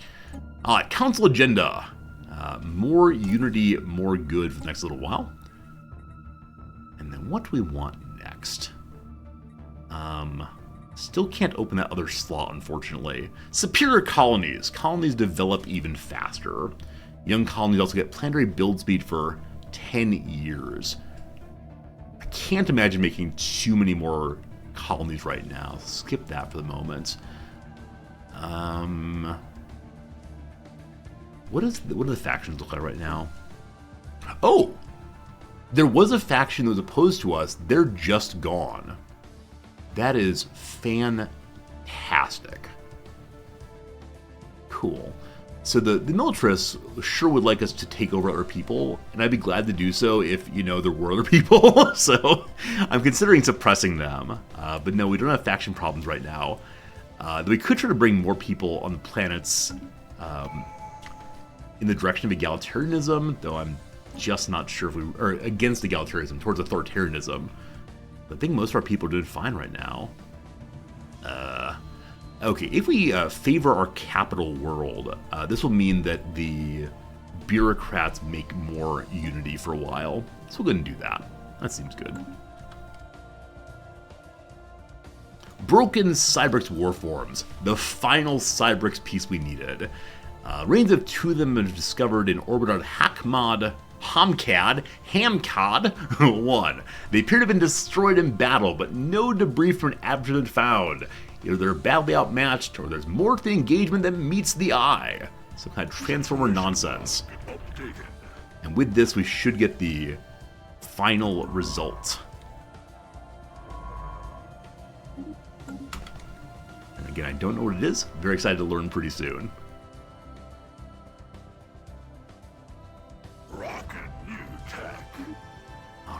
More energy credits. More good, more good. So we're positive on energy in a decent way. Hope that continues.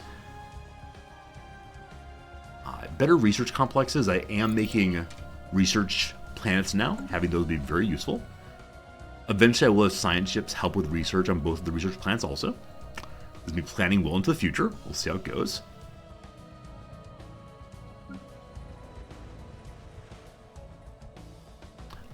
We have the power plant. We'll get that built straight away.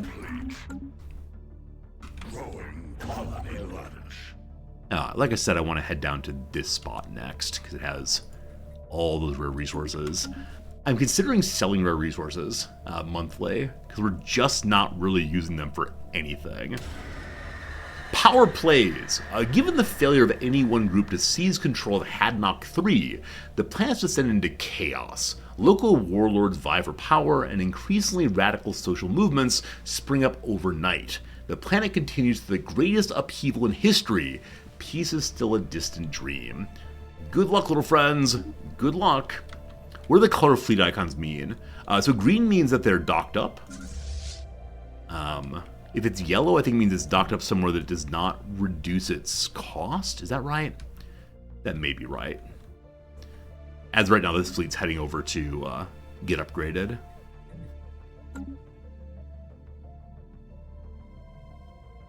Okay. This is still building up gradually, reinforcing. Pushing out ships as fast as we can, it seems. So this open slot is where we're starting our research. Yeah. I think earlier there was a unemployed specialist. I was hoping to become a researcher, but not yet, not yet, not yet. Okay. And for a moment there we were capped on something. I think it's probably minerals. Project complete. Archaeological project completed. After studying the wreckage of the two Cybrex war forms of Rahamkhan 1, the science author's search has concluded they were destroyed while fighting each other. The theory explains the lack of non-Cybrex details and fits the damage patterns found in the wrecks. Why two Cybrex vessels turned each other remains a mystery, however. After immobilized, both warforms triggered some kind of self-destruct mechanism that fried their neural processors. Fascinating. Because of all of our good research, we found out that Cybrex artifacts lead to the exact galactic coordinates of a system the ancient machines referred to as Cybrex Prime. Possibly their civilization retreated after their abortive attempt to exterminate all sapient organic lives. Let's launch an expedition to the system before someone else beats us to it. Bring me Cybrex Alpha. I definitely meant to. Oh, there it is actually. Cybrex Alpha has a megastructure. Wow. Yeah, I've never had this event line before. Definitely 100% new to me. Alright, so you go get surveying. I'm hoping there's not a bunch of Borg hanging out there waiting to destroy us. We'll see, we'll see. Alright. Hey, we finished on our archaeological site. Rummaging through the secure safes where the Star Petal's wealthiest clientele stored their personal belongings revealed a treasure trove of strange artifacts and jewelry. Perhaps the most noteworthy among them is the Heart of the Pulsar, a unique diamond necklace famous in its day for being worn by 5 different heads of state, and now a 6th one too. Okay, so science ship has finished archaeology here. I wanted to next go over this direction and survey the ones we missed. Got a bunch of trade here. Alright, as I said before, I want to put our defensive structure up here. But I don't have some kind of trade nonsense around these places. I guess... No, I guess here is the best spot for choke pointing.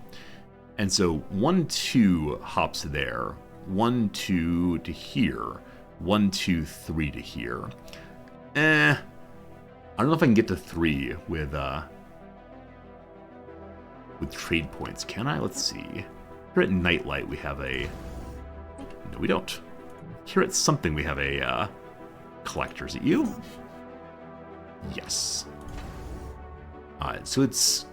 Trade protection range is 2. Trade collection range is 2 also. We only have 1 trade hub. So we put in 2 trade hubs, I believe it gets to 3 then. So let's see if that actually works the way I think it does. Hopefully. So we'll throw it here. Only 1 more starbase possibility. Not nearly as many as our turtle playthrough. Oh gosh, full of minerals. Research Excellent. complete. Level up possibilities here. Do not consume any minerals, unfortunately. Alright. We can just build whatever we want to, wherever we want to. The problem is I don't want to overbuild. It always happens where... I mean, in many playthroughs I just overbuild and accept that, well, someday all the jobs will be filled, but not yet. Oh, here we go. So this world only has 1 open job. It's a good place to build additional laboring classes. And then blockage remove. We can get rid of these 2 glaciers. Good. Those give us generator districts and mining districts. Not really things I need, but it's okay. Hey, Kill, welcome back. 3 days in a row. Good to have you here. And now we can remove the defoliants, or use the defoliants through the trees, rather. Fleet Academy online. This causes all ships to get more experience. That'd be pretty nice to have, probably. Xenoaesthetics. Bonus damage to rivals and get half of an envoy. How on earth do you get half of an envoy? I just don't understand. Which portion is it? I take the head portion. I can give him a robot body, no doubt. Weird. It's just a leg and an arm. I need the head part. Or maybe I can take a leg and an arm and put like a an iPad on top and have the camera function on, and we can talk through it. That's good. Second Starbase module is really good. The Rampart one, I know I used that one in our turtle playthrough. All right, finally taken.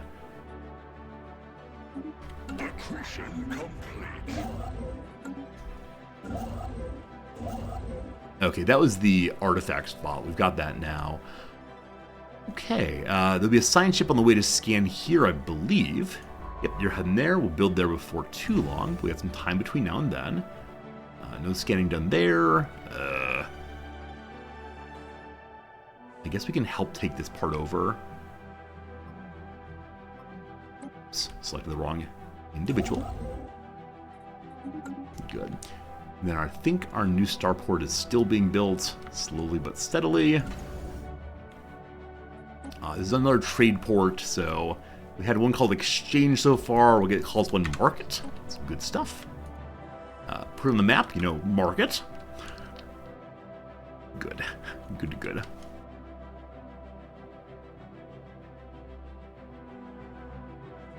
The colony of Dry is coming online. Very, very slowly. Very, very slowly. The icon's covering us? Oh, no, it is. You're absolutely right. Yeah, the icon covers over our name. Let's keep growing bigger so we get more space for that. Someday. Oh boy, minerals. Oh boy, minerals. I'm just going to sell minerals for now. I think I have a monthly sale. Because I'm not really seeing much else to buy right now. So sell every month, minerals.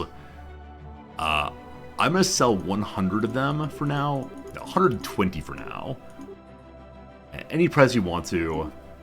Best of luck to you. Accretion complete.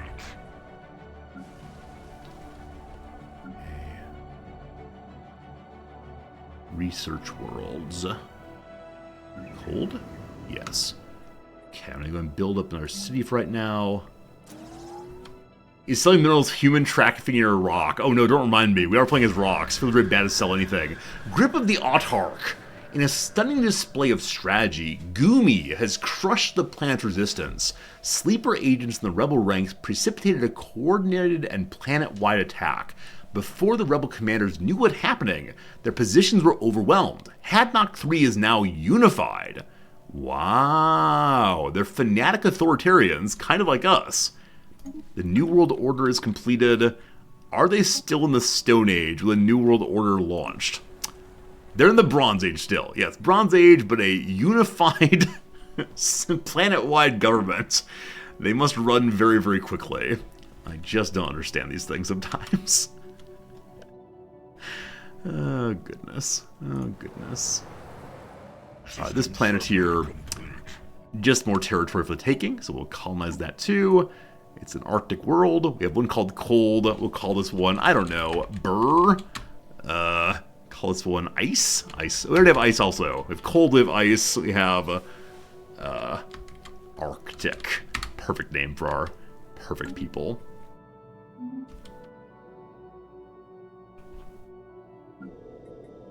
Anomaly found. Some more ship debris. Felt like a bit colder. We could call it a bit colder indeed. I need to remember that though I'm seeing only a relatively small amount of minerals a month, we have quite a bit coming. Also, holy cow! Plus 88 energy credits right now. My goodness. I was really worried for a while, but now boom, boom, boom, the planets are turning on. That is great. So darn great. Construction complete.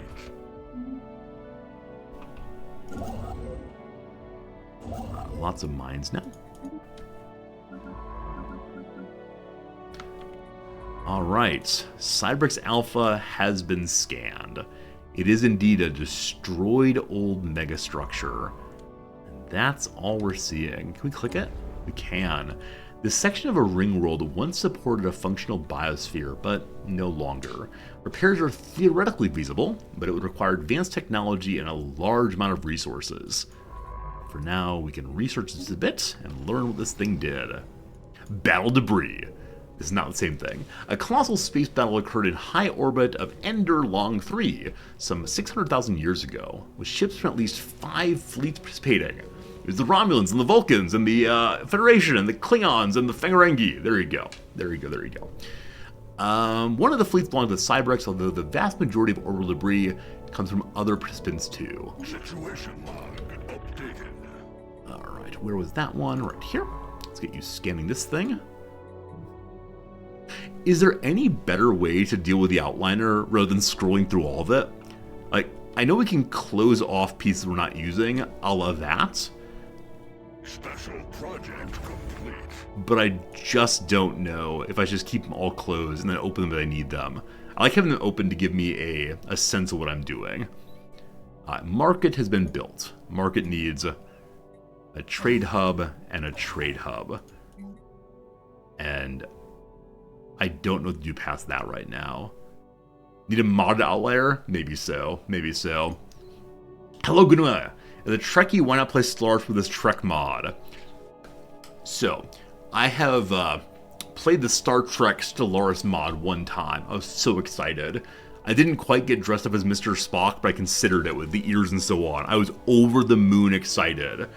And about an hour into the playthrough, I had the Enterprise destroyed, and it was a very boring playthrough from that point forward. Because without the Enterprise, I got no fun pop-ups. And I was so cranky that I'm never going to play it again. That said, the official Star Trek game I will play when it comes out. It would seem the Cybrex reevaluated their galactic crusade against organic life at some point during its 17th year. Whether the change was prompted by loss on the battlefield or an ideological shift in their network consensus, we may never know. For whatever reason, though, the Cybrex decided to halt their campaign. They began a slow withdrawal that lasted for nearly a century, until they eventually vanished completely.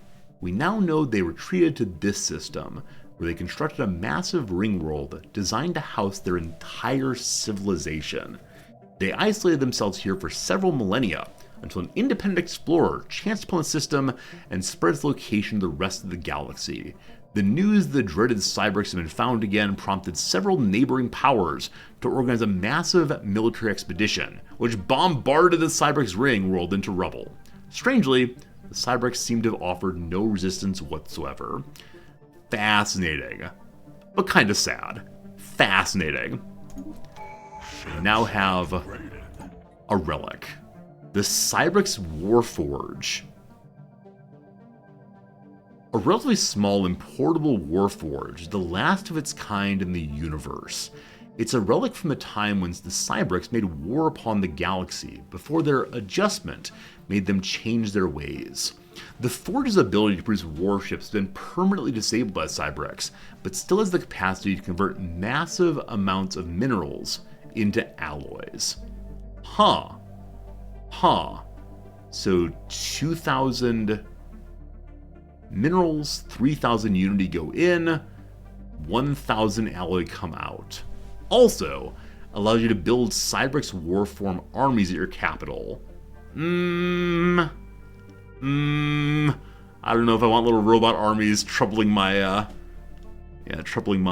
my rocks. The forge ramps up after every use. Oh wow. So you consume more and more minerals and get more and more alloys? Or is it the flat amount of minerals and more alloys? I had no idea on that. Sure, let's push it. Button pushed. How metallic. That's great. Consume more, produce more. Cool. We unlock something more.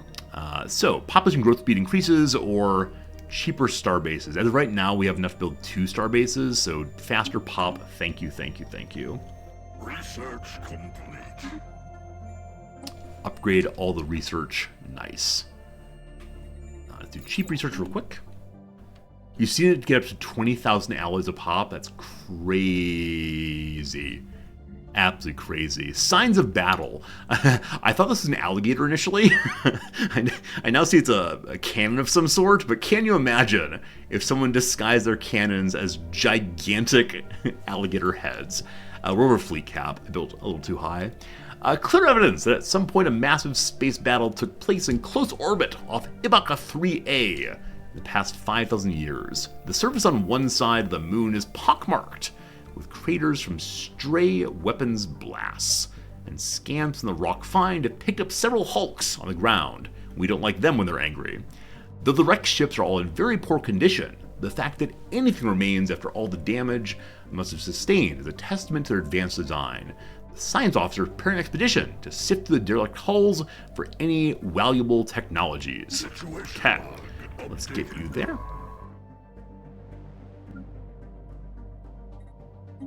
Good.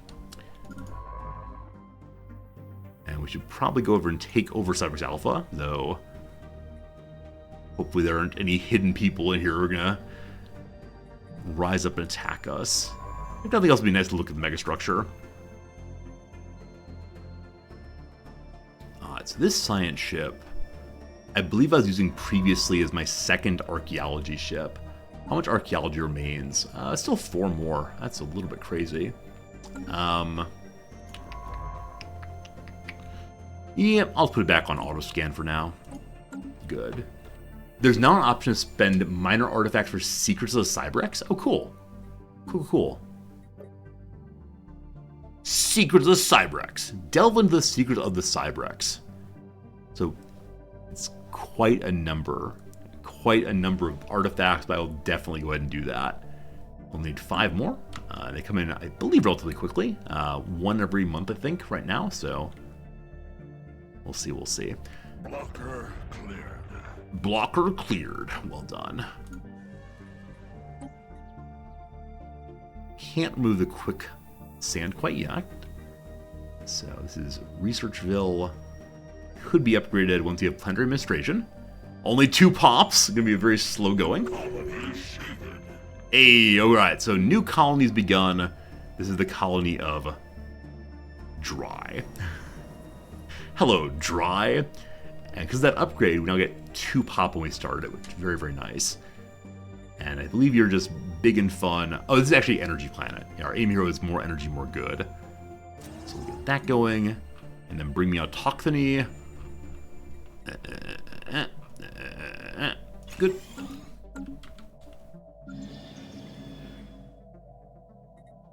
Okay. This opening is supposed to be for genes or something, though we don't have that research yet, so probably, I don't know, just do it for more Unity, I guess. Yeah, trade value and Unity both. Alright. Archaeological product complete. We analyzed the debris from the ancient battle above Enderlong 3, learned that 4 alien empires contemporary with the Cyberx pooled their forces together in a desperate attempt to halt the advancing fleets of the machine consciousness.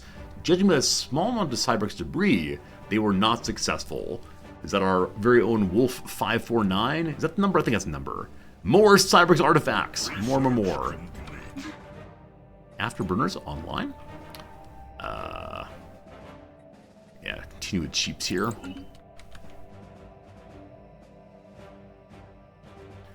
I really wish we had any other empire to compare size against. I could just take a science ship and order it to just fly straight over here and see what's there. CCC. It's Wolf 359, not 549, or 549. All right, very good. Off by 200. We did get those artifacts. Thank you for noticing that. So, Secrets of the Cyberx.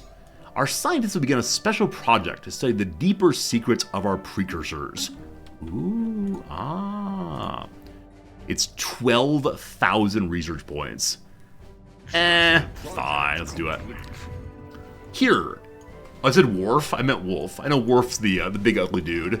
The team under the science officer Wise has finished their expedition on Ibaka 3A and returned to the ROK find. Sadly, the wrecked starships on the surface are too badly damaged to recover any useful technologies. The vessels are clearly very advanced. However, we can gain valuable engineering if we analyze how they're designed. Let's build a permanent science outpost there. Hooray, more science. Starbase under attack. Oh boy! An asteroid's approaching Astinda 3. The small atmospheric lab, astrometric lab on the observation post orbiting Astinda 3 has detected a Class 4 asteroid at an incoming trajectory.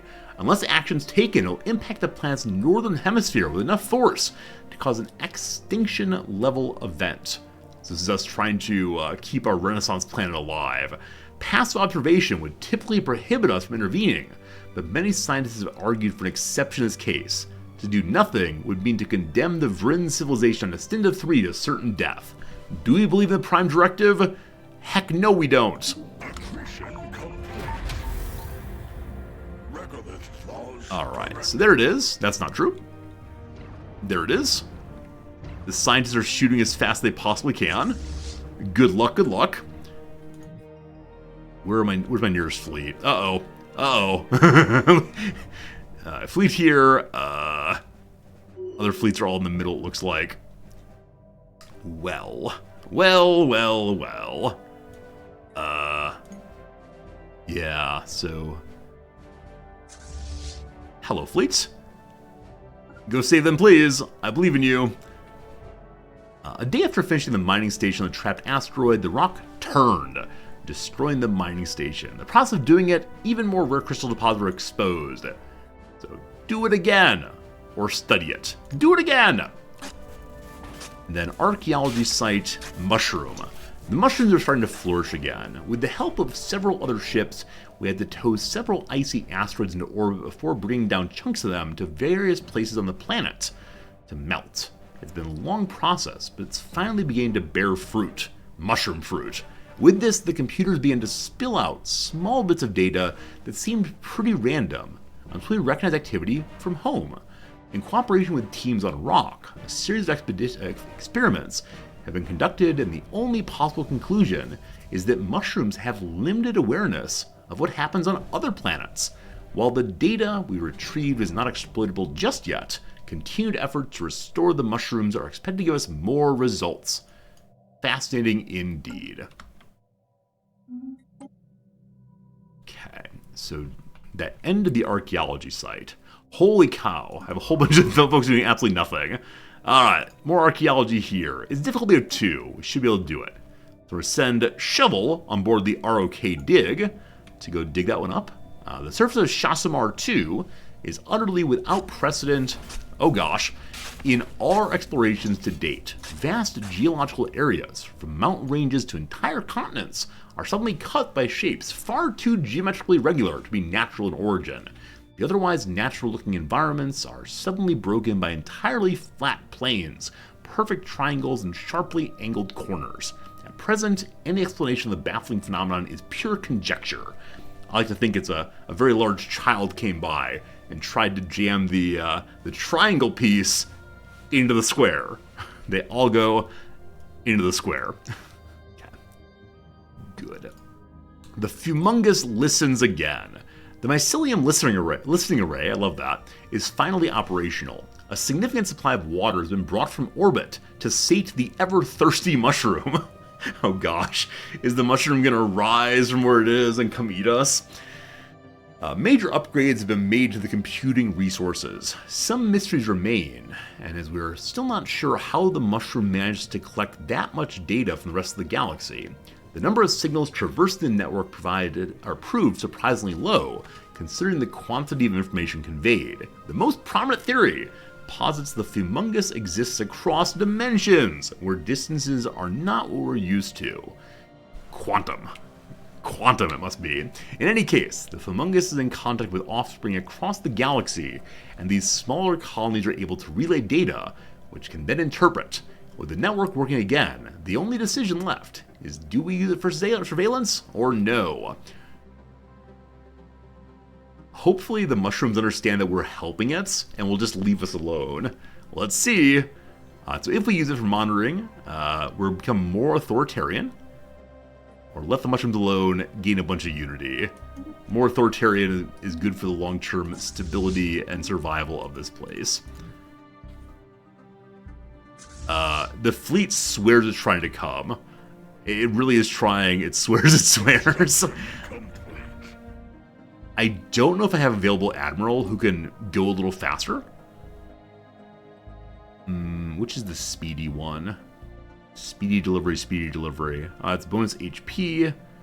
That's faster firing. No, I think there's absolutely nobody who moves faster. So that asteroid might destroy... Oh, so light speed increase. That fellow has the speed I need.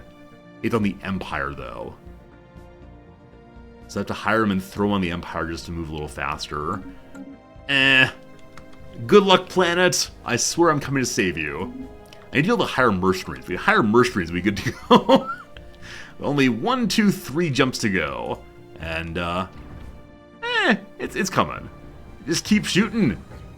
Oh, let's build a defense platform. That's a really smart idea. That's a really smart idea. I forgot you could do that. Thank you for being smarter at video games than good old Resorti is.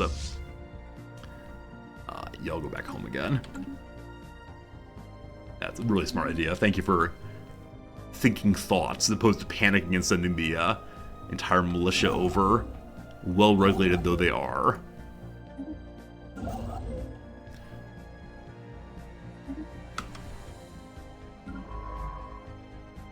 Okay, finish scanning this. Get back scanning this. Good. I believe that our trade hub is built here now. It has 2 trade hubs. It's not getting this. Where are you, markets? You're here. Oh, yeah, so this is not jumpable. There's no connection there, so it's a little bit cut off. And it's just the one, so I'll probably ignore that. Kind of out of the way, unfortunately. Yeah. Now that we have our defense platform, our shooting should become much better. The pre-FTL has become more aware from a fleet, not as much of a defense platform. The gods are saving them. Don't you worry, it's just the gods. Innovation rollout. Fleet Academy made.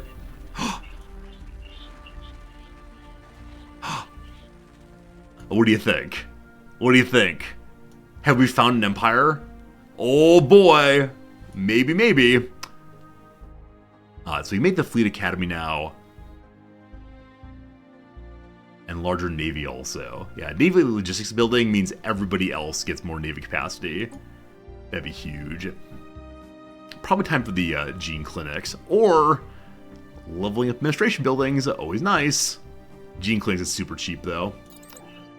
Alright, warning sirens blared across Zania as the massive crystalline beast left the shelter the asteroid had been drilling into and extracting crystals from. It is angry. Unfortunate. I was just trying to borrow your crystals, don't mind. And then here are the row aliens in Zania. Before we do anything else, I wish to look at them.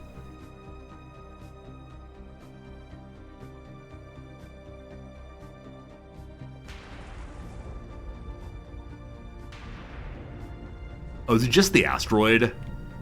Lame. Lame. So, this beast was inside of, inside the asteroid. I can come apologize.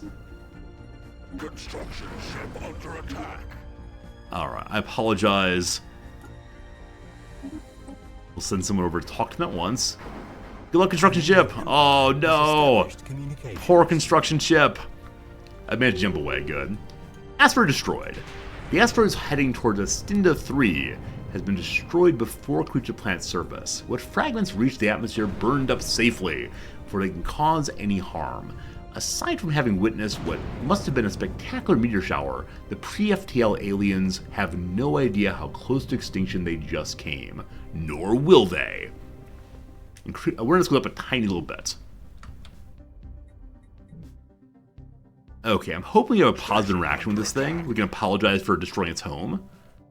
Surely it will understand. And will it stay where it is? It is destroying all of our stuff here. I don't want to rush in, though, and cause any problems. Mounting opposition. The ideological opponents have formed a powerful political bloc. They've called upon supporters to gather in peaceful protest against what they see as unilateral changes in the Empire. They argue we've strayed from the path set up for unification and call upon the Empress to repeal reforms. How dare they question her? A move towards egalitarian democracy has been added to the Empire. No, no, no. Funny jokes, funny jokes, funny jokes. But no. There's no faction against us. Is there an event that has to go with this? Yes. Dissidents on the rise. Here we go. Protests are gathering in front of governmental buildings, demanding that Empress Rock hear out their grievances. Most of them are youngsters. Go back to school. Get a real job. But among their leaders are veterans of the unification. Ignoring their demands may prove unwise. So, it's called Enough is Enough. We aren't sure what the current outcome of the current protests are going to be. Enough is enough will happen at the end. So we could use propaganda to undermine opposition support. It would confuse the population, but should let us maintain peace. We can seek a compromise. We'll only be emperor on every day that ends in a Y. By listening and talking to the more reasonable groups in the opposition, we can appease the media while we deal with the more extreme elements, or crack down. We cannot tolerate dissidents. We must crush those who would undermine us. Let's crush the rocks. Crushing the rocks at once. Now, I think I have some edict that helps with stability. It may already be on, unfortunately. Or am I wrong about that? The information quarantine gives 5 stability increase. I think that might be the only one I have right now. Yeah. Crushing the rebellion. Are we the baddies? I think we may be the baddies, in fact. System geology charted. Faction founded. A new faction has recently been gaining traction in the internal political landscape. They call themselves the Liberty Now Convention. They want equality and justice for all, blah, blah, blah. Life, liberty, property, blah, blah, blah. Alright, hello, faction. They appear to be strongly against us. They don't like me at all. They're anti-autocratic, they want free movement, reproductive freedoms, anti-stratification, rulers should not have opposing ethic, etc. We manage them, we destroy them. No, no, no. No, no, no. We are prepared for this situation, and I think we'll do quite well against it. Some planets may have planetary decisions for this event. Okay. Let's check and see. We could declare martial law to fix stability. That's definitely going to get people to be convinced the Empire's good. No, there's nothing here that would help immediately. We'll see, though. Check other ones. Yeah, maybe later there'll be more, but for now, it's just martial law. And we don't need that quite yet, I think. We'll see. More stability. Cheaper star bases, rather. Sorry, cheaper star bases for now. Accretion complete. I'm trusting no one else will go for Cyberx Alpha. Again, this implies there may be someone else, but for now, no one stands in our way. Disintegrative Giant. What we assumed was an abnormally small gas giant is, in fact, not. Beneath a whole bunch of dust swirling the upper atmosphere, there's a regular planet. Fascinating. A barren planet, but a planet nonetheless. It's proven quite embarrassing to folks back home. Whoops. So, at Baka 2, just a barren planet. We got confused. These things happen. So, where's Baka 2? 3A. It's 4. 2. There we go. As bad minerals. Nobody wants that. Nobody wants that. Hey, very good seeing you. Blue Moon, you're in the middle of a run where it took 70 years to meet anyone. Wow. Yeah, this is definitely a playthrough of that sort. But we'll see, we'll see.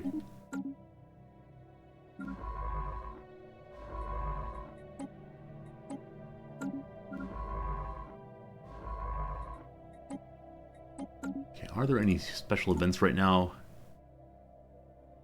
So distance is still going up. I don't know if we're slowing it down or if it'll eventually get to the end.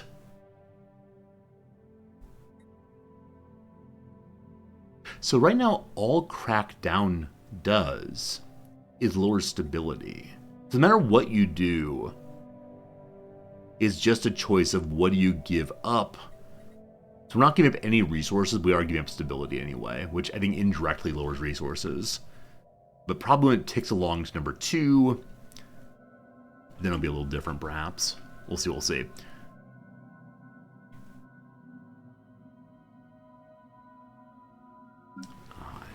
Hello to research planets. More pops needed. Man, the gene clinic's gonna be so nice when we have it. It's really gonna speed up our ability to fill up these jobs. A little bit of criminality happening there. Only a little bit, though. Elite combat stats. No! Our attempt to speak with the crystalline creature failed because, amazingly, this tiny, tiny, tiny little starbase destroyed the crystalline entity. Well, that's sad. That's really sad, folks. Does anybody know, is it possible to actually make nice with the crystalline entity? Yeah, I didn't even think about destroying my own starbase to keep it alive. Well, we're gonna learn about one of God's own creatures. It's a shame. It's a shame. Apparently we're still trying to engage in first contact with them. They've not gone silent yet. Maybe they disappeared into the ether instead. It is possible. Yeah, wasn't thinking about it. But we'll see how that event goes. If it's still continuing. Accretion complete. Innovation rollout. All the Starbase workers go to their home, to their families. What a shame. It's true. I care about novelty more than random rock people. That's how this goes. Alright. Let's just do cheap stuff. Being xenophile helps? Okay. Managed to study to keep on drilling. I didn't know there was a creature inside. The asteroid moved, but weird things happen. Maybe it's a robot. Maybe it's a mining ship. And that must be destroyed, of course.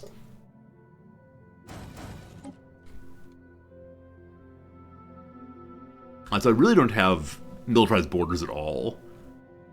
Because I don't want to militarize the border and remilitarize the border as we go along. Just a matter of finding somebody. I'm feeling relatively confident there's no one at this end here. And so I'll be curious to see if there's a way of jumping between the two sides of the galaxy. Right here.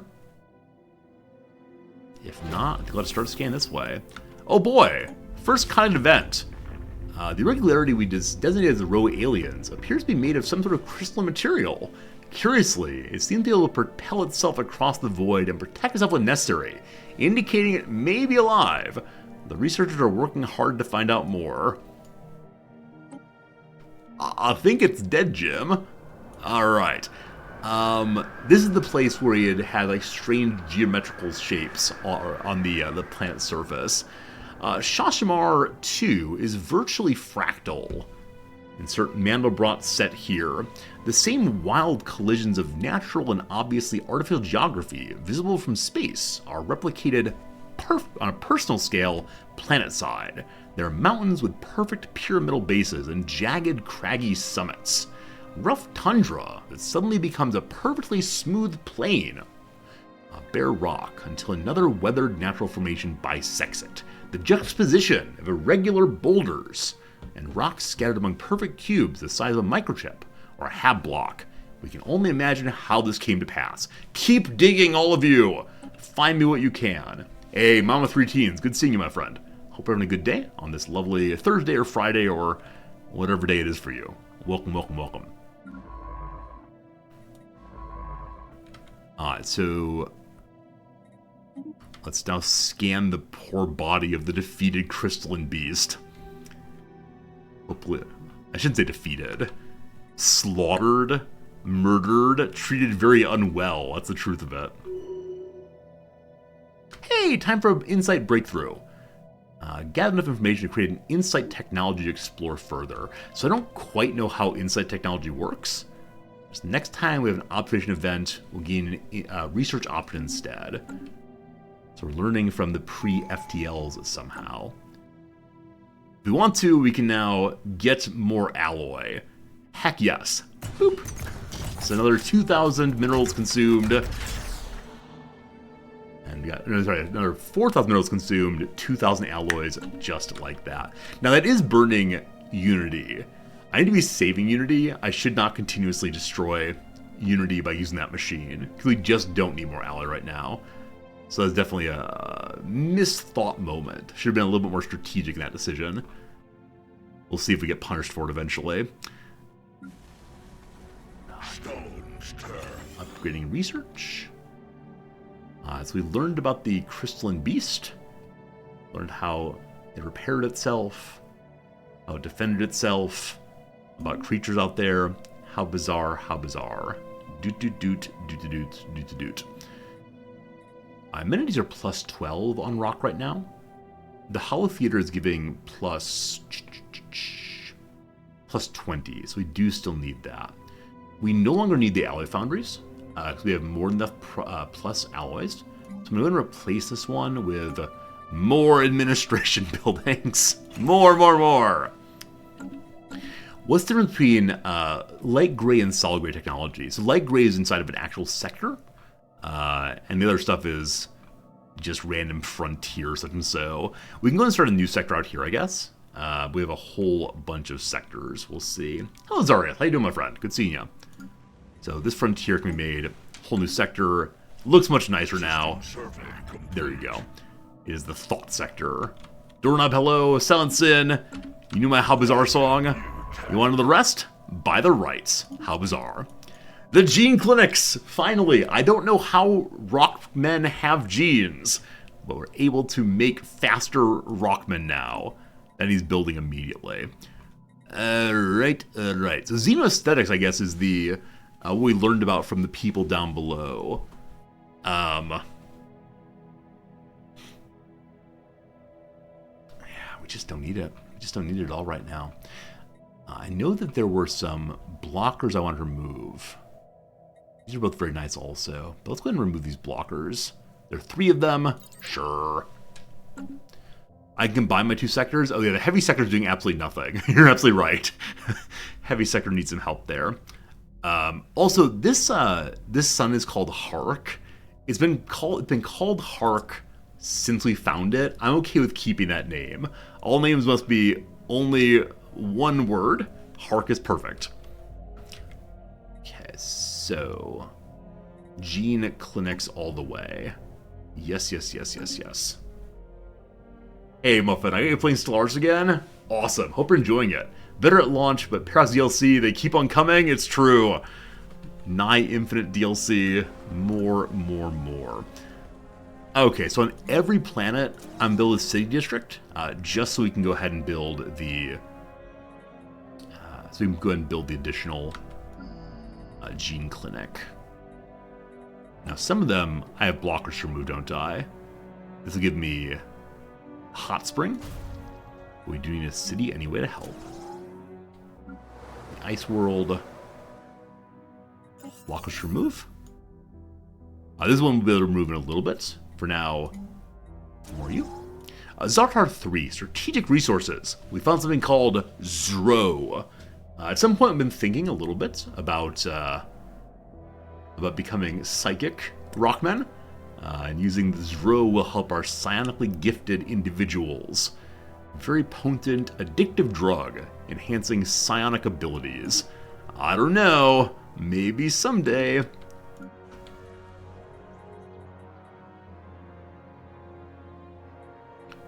Okay, we need 7 more population here to upgrade our administration. Someday. And my friends, we have an ad break coming. Our once an hour ad break is nearly upon us. And so I'm going to take that quick break. It'll be 3 minutes long. On the other side of that 3 minutes, we will have for all you lovely folks a bunch more, another hour or so of crossword. Another hour or so of this game. Not an hour of crossword. It'll be very strange. Don't want that right now. Okay, lots of building happening. We'll come back in 3 minutes' time for more Stellaris. Today I've got to leave a little bit early for teaching, so this will not be the last. Might be the last ad break of the day. I'm not sure. Might be the last ad break, might not. We'll be here for at least another hour, though. We'll see, we'll see. An hour of crossword. Can you even imagine? I'm sure some of you would love it, and some of you would not enjoy that at all. Let's see if we can fix this one now. So Fuller House for one. Fuller House is a second version of an old show. I'd want to call it a spin-off, but it's not a spin-off. It's instead a sequel. But Obeyed feels pretty light, and so the B there feels... I don't know what it is. We'll see eventually. Alright. Perhaps. Max or min? It says probably limit, so lim looks good. Eatery such as Katz's. It's some kind of deli. I don't know what kind of deli it is exactly. Smitten. That's what smitten means, adoring, into, romantically disposed. Not sure. Nom de plume. What's non de plume? That's not how it goes. You don't like min or max for lim? What are limits? Or what are max and min? I don't know mathematically what they are. I'd love to know. Banded rock. Banded rock. Yeah, I don't know about geology, unfortunately. Young animal that can find its 1 across in 16 across. So 1 across is mom, 16 across is... So group rides, I assume, are social activities for cyclists. So prides. Prides are a collection of buffalo, is that right? Not sure that's right. Children born during COVID. I think it's Gen C. Baseball's Felipe, Matty, or Jesus are the Alou family. Prides of bears, maybe? Not sure. Arm or leg is a limb, so yeah, it's a big cub, I guess. Prides of bears. Yeah, maybe. Good. Alright, so we're doing downs now. Let's head to... This one's first. Avoid detection by... Hid from, rather.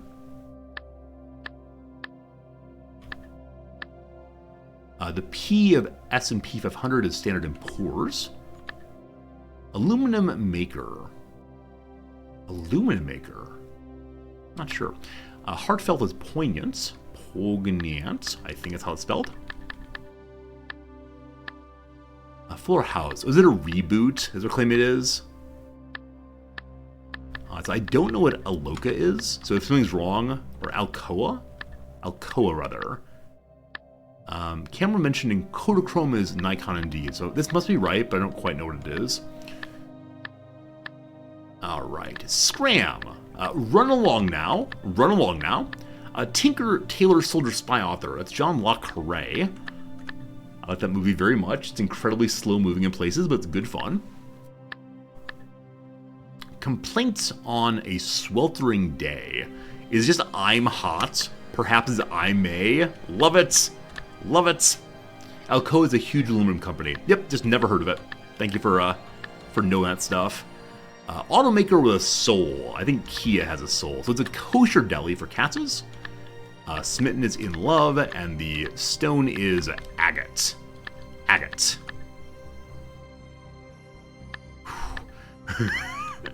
I was convinced someone was wrong, but here we go. Skewered is speared. There we go. Very good.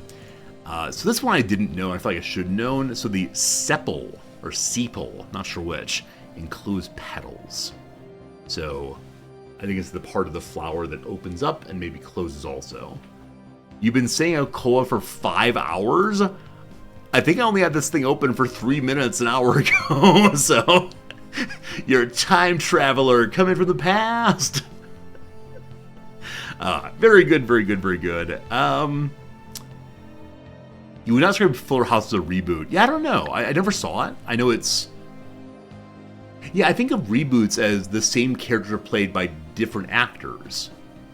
So like a resetting of the universe with different actors in the same kinds of roles. Where here it's the same actors. So it feels like a sequel, actually.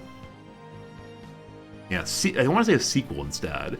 But it's not called Full House 2, I guess. So who knows? Who knows? This one should have been included not as Fuller House, but instead, what happens in the morning on your way out the door. You reboot yourself. Good. All right, friends, a little more Stellaris. If you have not all left after that joke, I appreciate it. I'm sure we're doing something terribly important, but I don't recall what. Hey, it's a governor.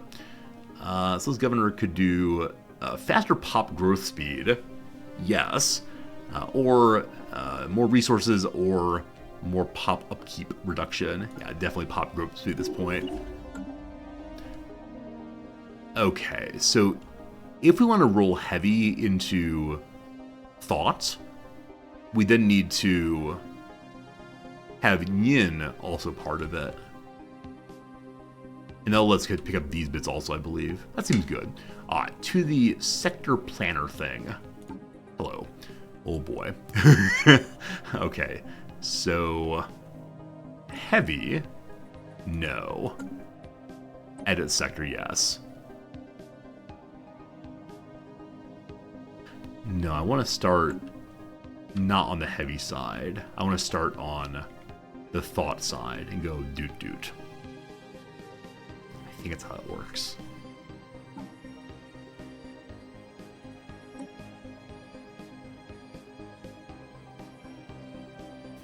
No, that's not it. I'll have to remove these, not to add any more.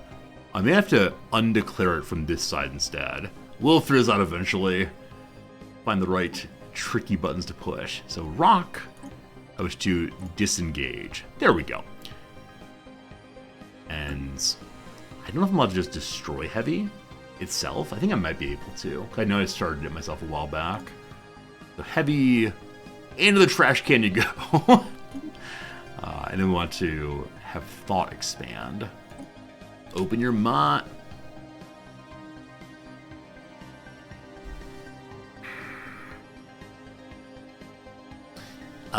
Is the issue that it's too many jumps away from the planet?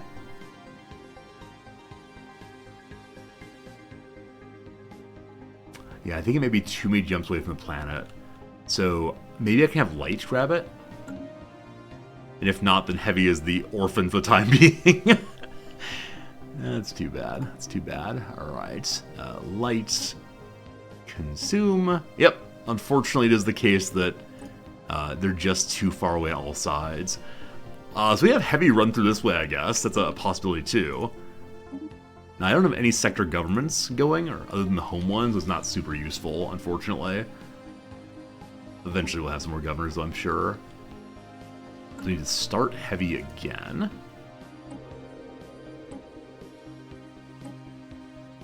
Okay, this time it did grab more stuff. Looks nicer now. Not sure it matters, but it looks nicer anyway. Cool.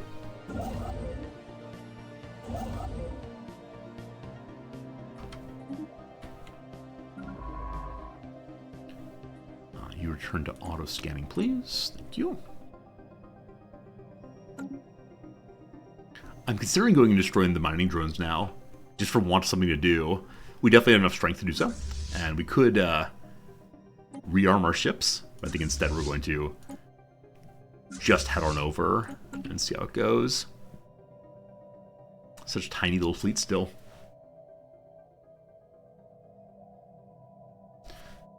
Very soon, here come all the gene clinics. Very, very, very soon. I wonder how long until we have way too many pops. Alright, the first contact event continues. The researchers have finished investigating the reports of extraordinary free-floating crystal-like objects observed in the Zania system. Their findings are startling. The ship-sized objects, and they're slightly smaller but equally crystal-like satellites, at first appeared inert, but sudden shifts in orientation relative to our ships, and new energy signatures emerging from within the prisms, indicate they should be regarded as hazardous and approached with caution. Even should we not find a material use for them, studying a shattered crystal would no doubt yield interesting results. We could say, wahaha, easy prey. So begin to destroy the crystal hunters. We will find future first contacts easier, or fascinating creatures. Gain a little bit of influence, And we can go study a crystalline creature. We already studied one. So let's see how that goes. Is there then a job to look at the body entirely? There is. Only 2,000. So fast, so fast, so fast. I feel bad for destroying that one, even though, because it's kind of a rock creature, right? Kind of a rock creature. Our starting admiral has become indolent.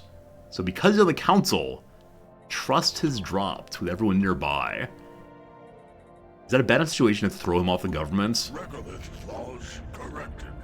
So his bonus is more experience in the council, and more experience in the council, but less trust.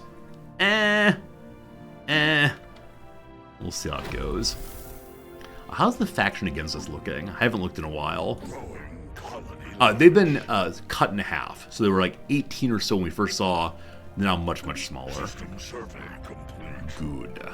Good, good, good. And new colony called Arctic is coming online. Is it time? Maybe it's time. Maybe it's time. We've made first contact in the Naranka system. We've codenamed the Beta Aliens. No. So, no, this is not an empire, unfortunately. We'll say hi, though. Hello.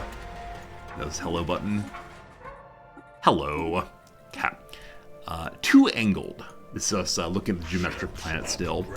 The discovery of a first crashed flying machine set us on the right path, and led to the discovery of a multitude of similar crash sites littering the surface of the planet. Without doubt, these strange, dead machines have something to do with the mysterious geometrical shapes that dot the world. The extent of the damage caused by crash landings from high altitude will make analysis difficult. Keep at it! Find me more stuff.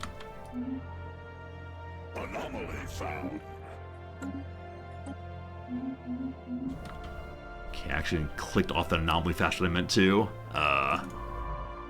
Where was the anomaly? That was actually right there, wasn't it? Good to good. Okay. So our ships are mostly leveled up. Go fight soon.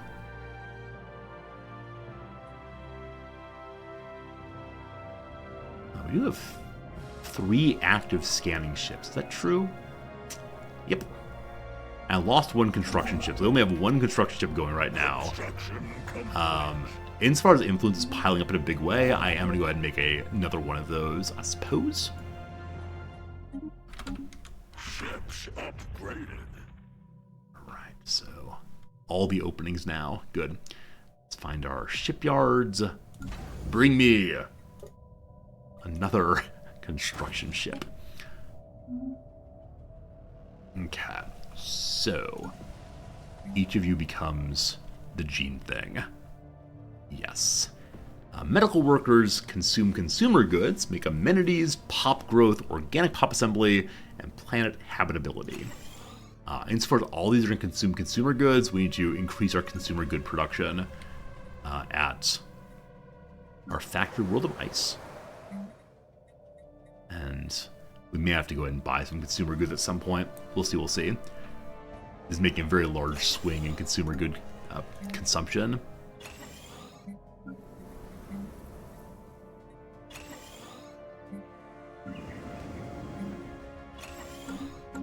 Great.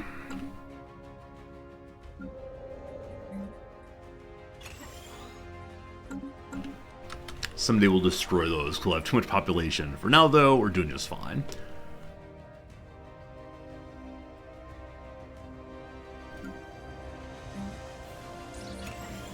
Glancing hit. While approaching Volumar 3A, the scan suddenly received a glancing hit by several passing mass driver rounds. The projectiles are billions of years old, and based on their trajectory, they appear to be stray rounds fired from a neighboring galaxy. They missed their intended targets, continuing their journey for untold millennia until today. Wow, wrong place, right time.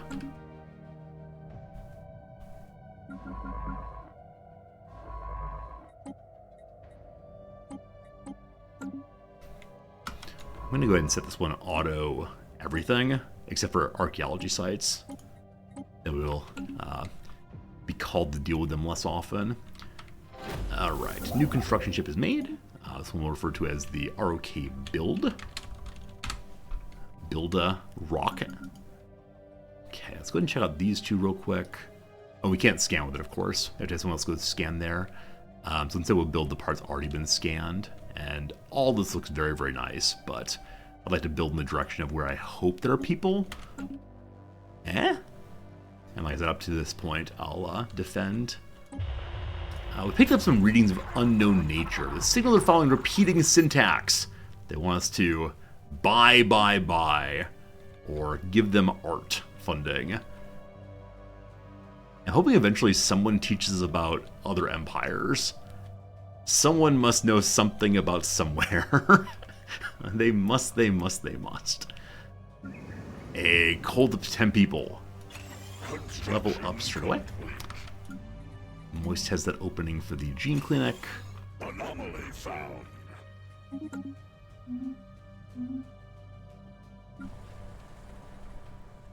Size 51.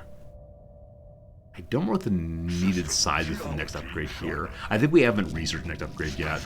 Crystalline entities, unbreakable. The crystalline entities, the name itself comprises between rival faction, a compromise between rival factions of xenobiologists and xenogeologists on the rock are probably alive. An earlier and perhaps more descriptive name for them was silicate animate matter, as they have little in common with biological life. They're solitary beings, each individual crystal sovereign rarely seen with more than a sentinel and a smaller cohort entity. Aside from the cohort and sentinel clearly being subservient to the sovereign of the group, the subtle nuances of this crystalline entity's socio-hierarchical relationship are lost on us. The entities don't seem to mate, and we've yet to observe any crystals that are recognizably older or younger than others. Contrary to an early hypothesis, the shifts in hue between individual crystalline entities seems to be related not to their age, but to their latent internal charge, which can be violently unleashed, and it appears as though sporadic fluctuations in the charge alter the refractive properties of the crystal. What color are you? So sounds useful. We get more energy credits everywhere. Or what is the military use? The crystal-infused plating, possibly. So I only have one energy planet right now. I'm sure we'll find another eventually. A fair amount of our energy that's coming in right now is from selling minerals. So I am going to go ahead and get more energy credits. If we eventually die in a military battle, I'm definitely to blame. The faculty of Arco Studies, a series of laboratories dedicated to the studies of technological applications of minor artifacts from elder empires, turns consumer goods into research points. If built on a relic world, whatever that is, minor artifacts are created by Arco engineers. We need to find a relic planet for that one to be super useful, so I'll leave it as it is right now. More blocker removal.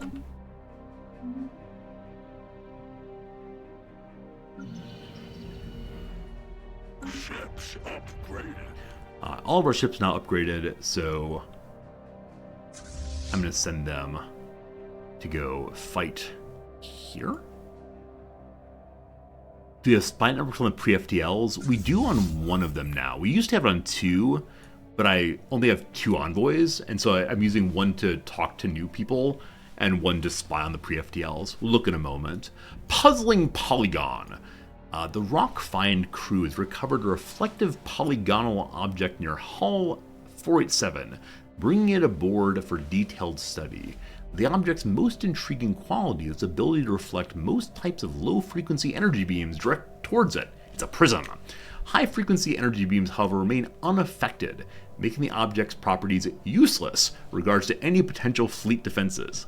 Despite extensive examination, the FIND research team has been unable to determine the function, the origin, or the particular engraved with some kind of peculiar polygon. I skipped a line. It appears hollow, but its metalloid surface is engraved with some kind of scientific notation. Though the full meaning of the codified data eludes us, Wise believes it relates to wormhole metrics. The research team was able to glean fascinating insights into wormhole theory by studying the notations. Whatever purpose the object was created for, though, is a mystery. Soon enough, through the wormholes we will go. Or that's my hope, at least. This place is called Necker. I know there's a... What is it? A trick of the eye, a visual processing error called the Necker cube. And my philosophy of mind teacher really enjoyed talking about Necker cubes to undermine pure realism. Okay. So this is our it's our storyteller on the council, but he is getting us research points right now.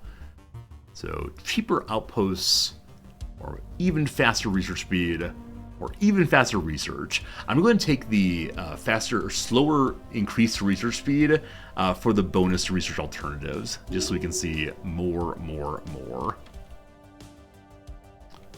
Suddenly, minerals are having troubles. Suddenly, consumer goods are having troubles. So the mining world, so many open jobs, but we're plus 20 on amenities. You are making 20, unfortunately. It is the case the Gene Clinic makes amenities also.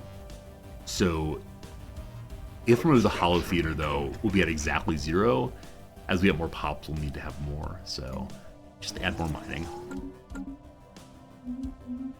I'll go and check our spy network here and see what I can do with them. Because think of it, as of right now, they're not really doing anything other than building that spy network. Oh, this one's actually not. This one has no one on it. So we can plan some advanced knowledge if I had an envoy there.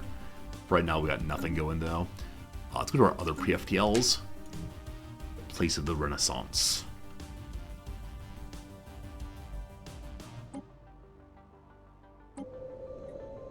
So here there's a rockman who's been studying them for a long time. Pedestrian encryption. They got some ciphers and such.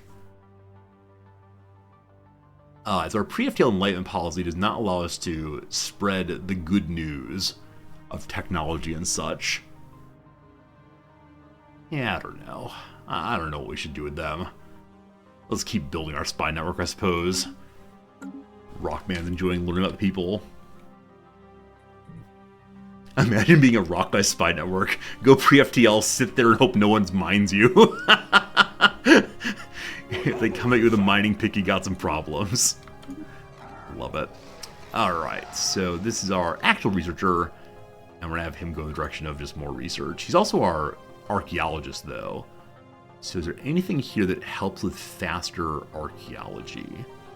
No. Explorer would give more unity for surveying, which is really nice, but he's on the council, so research bonus all the way. A secretive group calling themselves the Forgotten has accused the Empress Rock of tyranny. They claim our government is no longer representing the will of our people, only the interests of the few. The trust in Rock has waned, and they've brought forward evidence of dissenters who have suddenly disappeared after criticizing the regime. It's true. The repeated messages are starting to sow doubt in the minds of our citizens.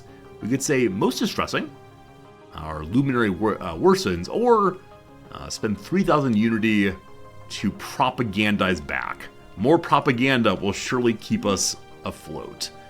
Now, what has that done to distance on the rise? So we're into phase 2 now. So phase 2, we had a pile of unity to spend. I'm glad we had it. I hope we have enough of whatever we need for the remainder of this thing.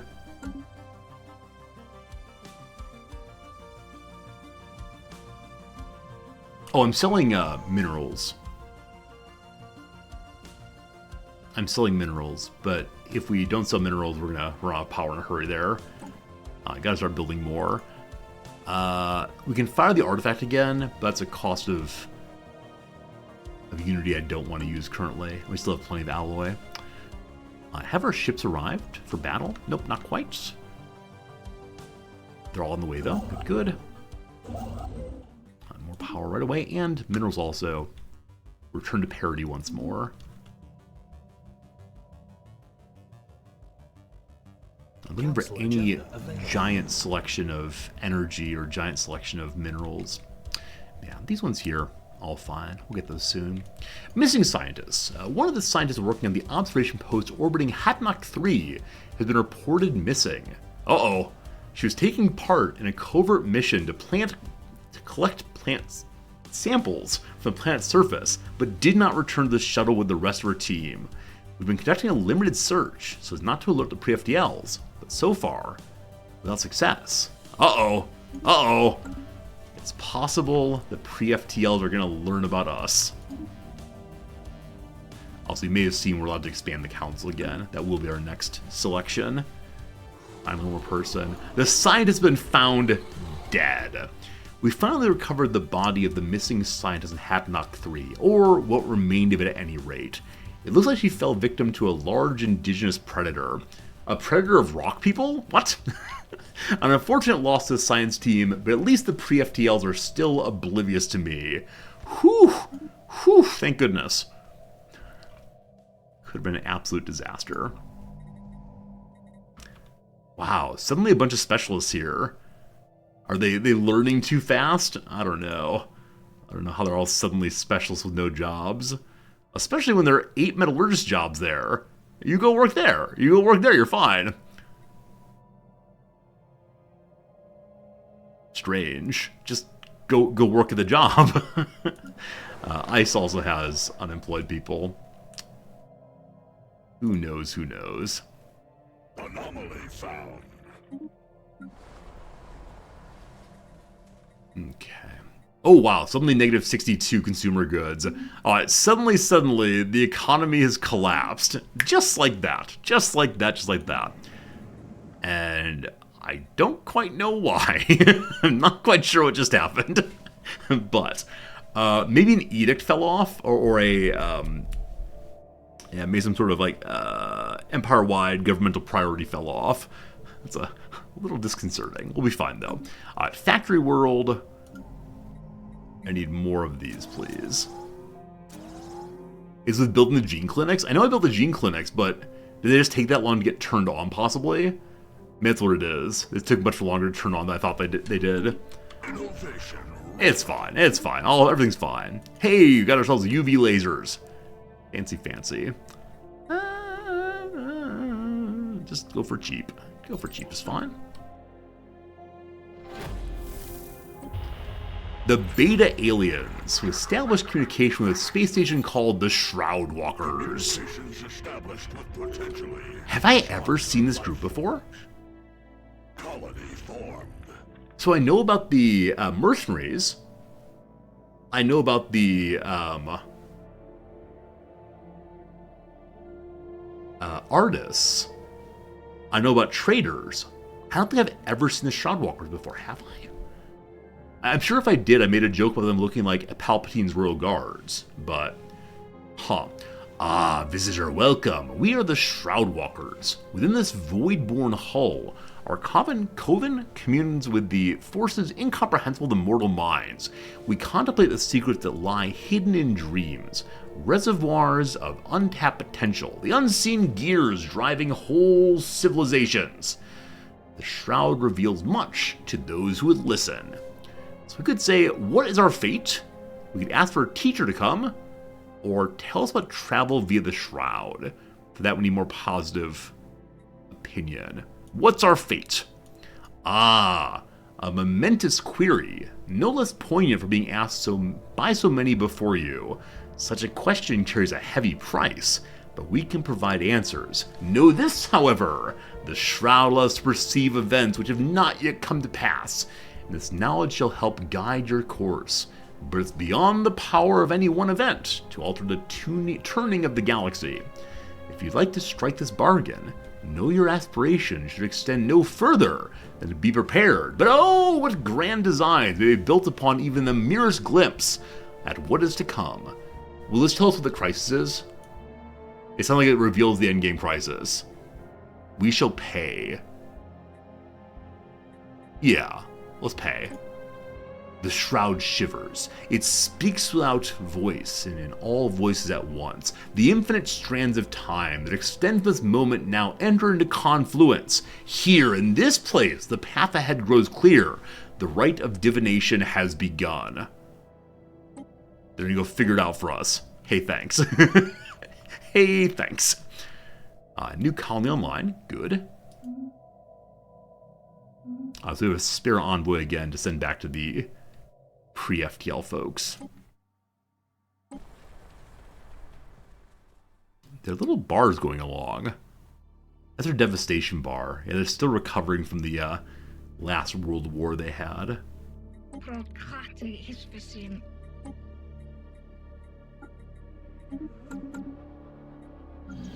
Okay. You have your gene clinic. Oh, this new building slot we got for upgrading the planet. And like I said, I think this planet's main job is just going to be force emigration to populate the rest of the world, because all it has is the population growth speed increaser. Are we allowed to have more than one gene clinic? If we are, looking like no. Looking like no, unfortunately. We just make an alloy foundry. For now, then we can consumer goods. So we get civilian industry for now. Minerals go to consumer goods. Not a real benefit in this place. It's just a bit of a mess. We can terraform out some swamps to get more generators.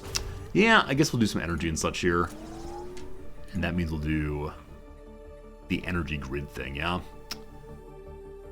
Yeah. All that does is produce energy credits. Yeah. Cool. Energy stuff seems nice. Right, the Forge World, someone nicely reminded me, does not actually do what I thought it does. We need factory worlds to get what we're looking for, so Forge World needs to get changed over to industrial good. That's mixed. Or factory world, only civilian stuff. Yeah, we'll go factory world for now. If we fall off on alloys, we'll see what happens. Let's get more made also. To refield, the strong gravity well of Zeta Rectui 6 has pulled in a massive amount of space junk. Scavengers are to take it, but a mining station can get some more. Plus 3 minerals there. This is a brand new colony, so this place is not ready for a gene clinic. Or we can start with a gene clinic. Let's start with a gene clinic. That sounds good. And then we'll build a city to get one more opening. More agriculture. What? What? I don't believe in agriculture. What are you talking about? Anomaly found. Oh boy, everything's happening at once. So new anomaly, very quick. But what seems to be beyond astronomical odds, the find actually managed to pinpoint the source of odd signals that soared through an asteroid belt. A tiny alien construct. A simple scan reveals a ritualistic container holding the remains of an alien spacefarer. Did y'all see that at a recent concert, the musician Pink had someone throw their mother's ashes onto the stage? So I've never had any interest in throwing things at performers. Like, I've definitely been at bar shows where people have thrown beer at the performers, like either just like spraying the liquid or throwing the bottle. I saw a really fantastic show by the band Murder by Death. If you don't know them, big recommendation. And the lead singer was so frustrated with the crowd for throwing beer bottles at him. They stormed off the stage yelling, "I am never coming back to the city again." And he hasn't. And he hasn't. I know it's common to throw like flowers on stage with operas and such. But yeah, it's absolutely crazy to throw one's mother's ashes on stage. What are you supposed to do with that? I guess like historically the shtick for rock and roll superstars has been you get people's underwear thrown at you, but I don't know. I just don't get it. Like, I'm okay with them being over there and me being over here and the clapping. I'm not sure. So we could ignore the coffin, gain some side research, or open it and get all kinds of research. Let's open it. We don't believe in spiritual stuff in this playthrough rather.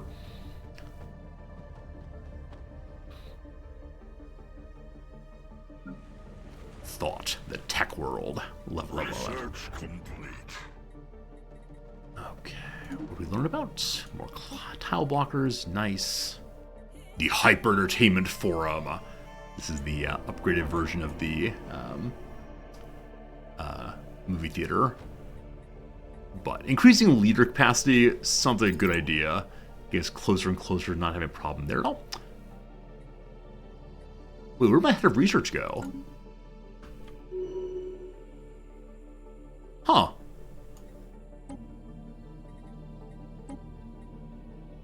Did someone die? I didn't see a pop-up of someone dying. Huh. Maybe it's this event here. The change foretold by the Shroud Walkers arrived. After an unexpected spike in psionic fluctuations, the Find was lost to the Shroud. Rising up like a great rippling wave, space-time itself curled over the ship. For several seconds afterwards, it continued to transmit telemetry. This included a garbled recording of the crew, their bodies shifting from moment to moment, distorting into strange new forms. Since then, an afterimage, or ghost, of the vessel has fleetingly appeared throughout the sector. Studying the phenomenon should allow us to better understand the fate of the ship and its crew. Huh. So, I thought that our friends would just be telling us the future, but instead, they've taken a science ship. So the red-hatted people have stolen my science ship. They're doing Sign of the Locust. And apparently we can go research our lost person. For right now, someone else has got to be on the council. And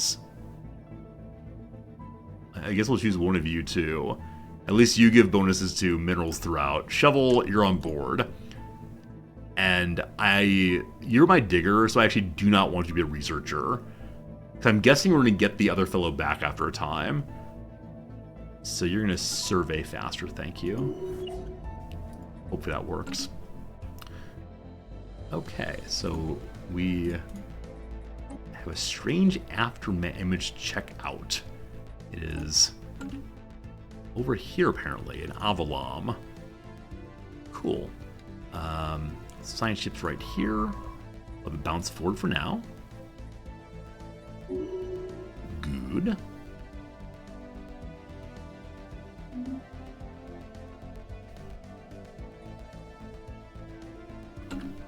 Weird.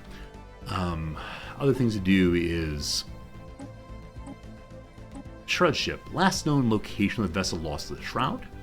Here's the Sign of the Locust. It's the will of the Shroud.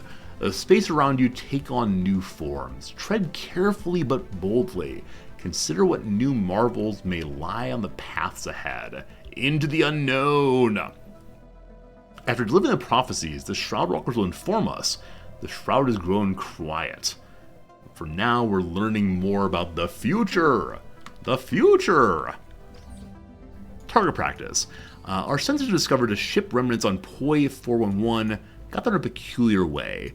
The ship seemed to have been intentionally driven into the asteroid, probably light years away, to test the accuracy of the designer's thrusters. We deep scan the remains, pick out one ship in particular, which seems to have reasonably intact propulsion. So we can get advanced afterburners research half done, or more alloy permanently. I think we're fine on alloy. Look at that forge thing. Oh boy. We're witnessing the inhabitants of Stinda 3, this is the Renaissance planet, taking their first steps towards enlightenment. They look upwards, opening themselves to the mysteries of the universe. As artistic expression develops in the culture, so too does art's power to capture the spiritual striving of our society. They yearn for something beyond themselves to believe in. I could say acknowledged, or everything turns to dust. The rest is prelude. So this is our materialist stance, I believe. So what's the actual difference here? Either we learn about how our culture developed, or we insist that materialism is correct. We get more observation insight more quickly. Sure, I'll take that one. We haven't done hardly any of the observation research. I'd like to at some point, though.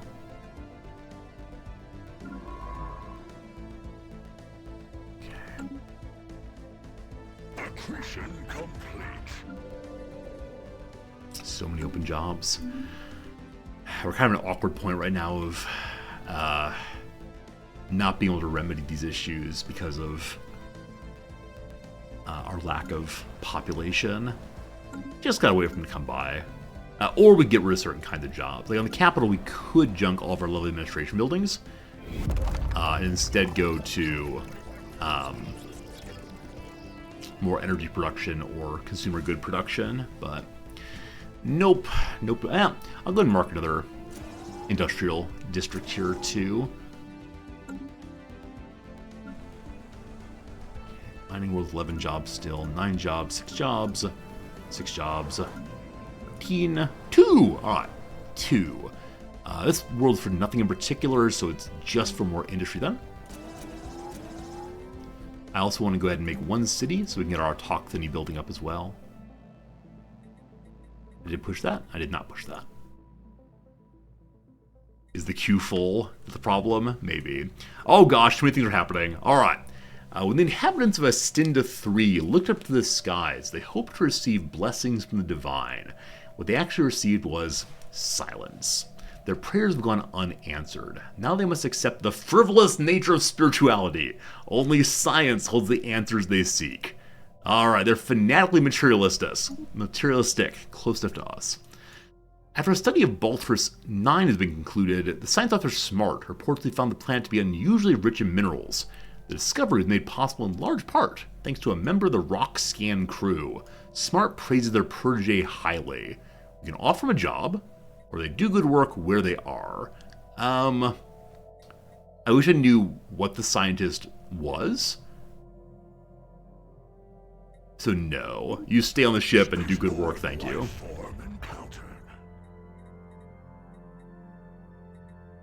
Special project complete. Secrets of Cybrex. We successfully managed to integrate Cybrex artifacts into our research process.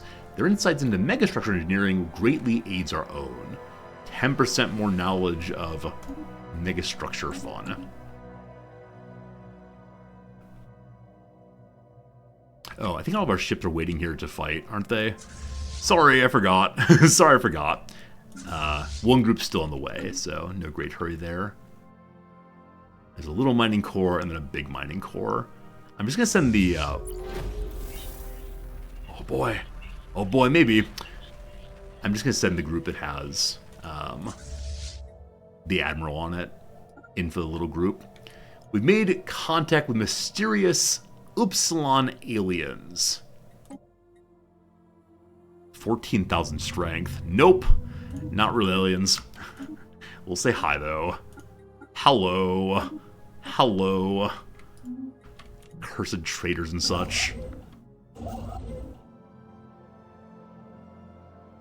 Let's go ahead and fill in this section.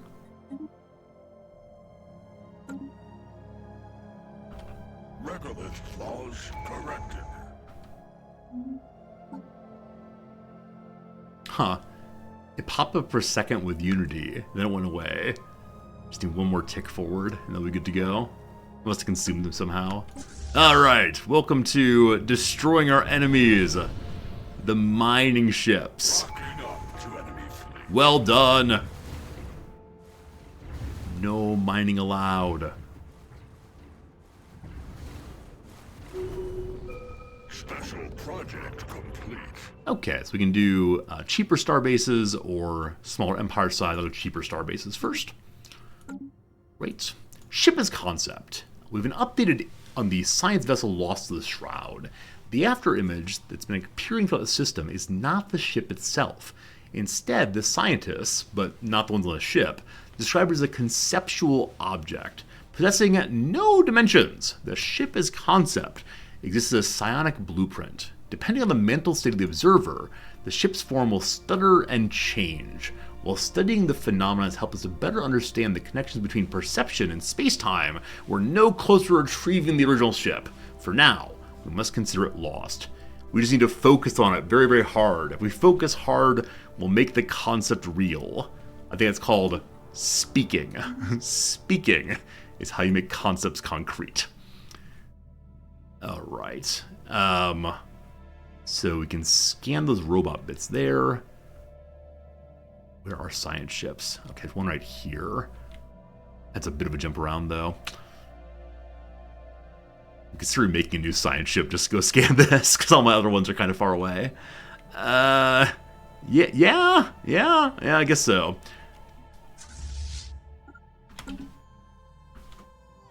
I would do that. Main shipyard. Science ship. We'll hire another scientist for just a brief moment and then return them to their prior duties.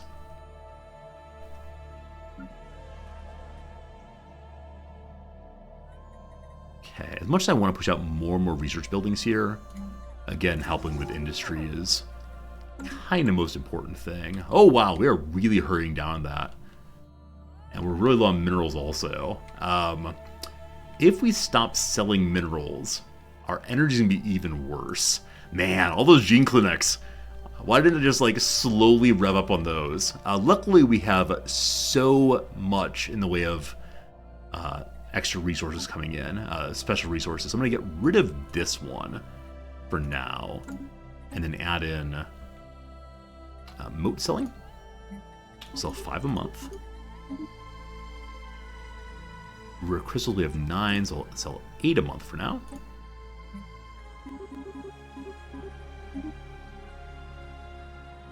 And I think that's all for now. Let's see how that works out in the next little bit.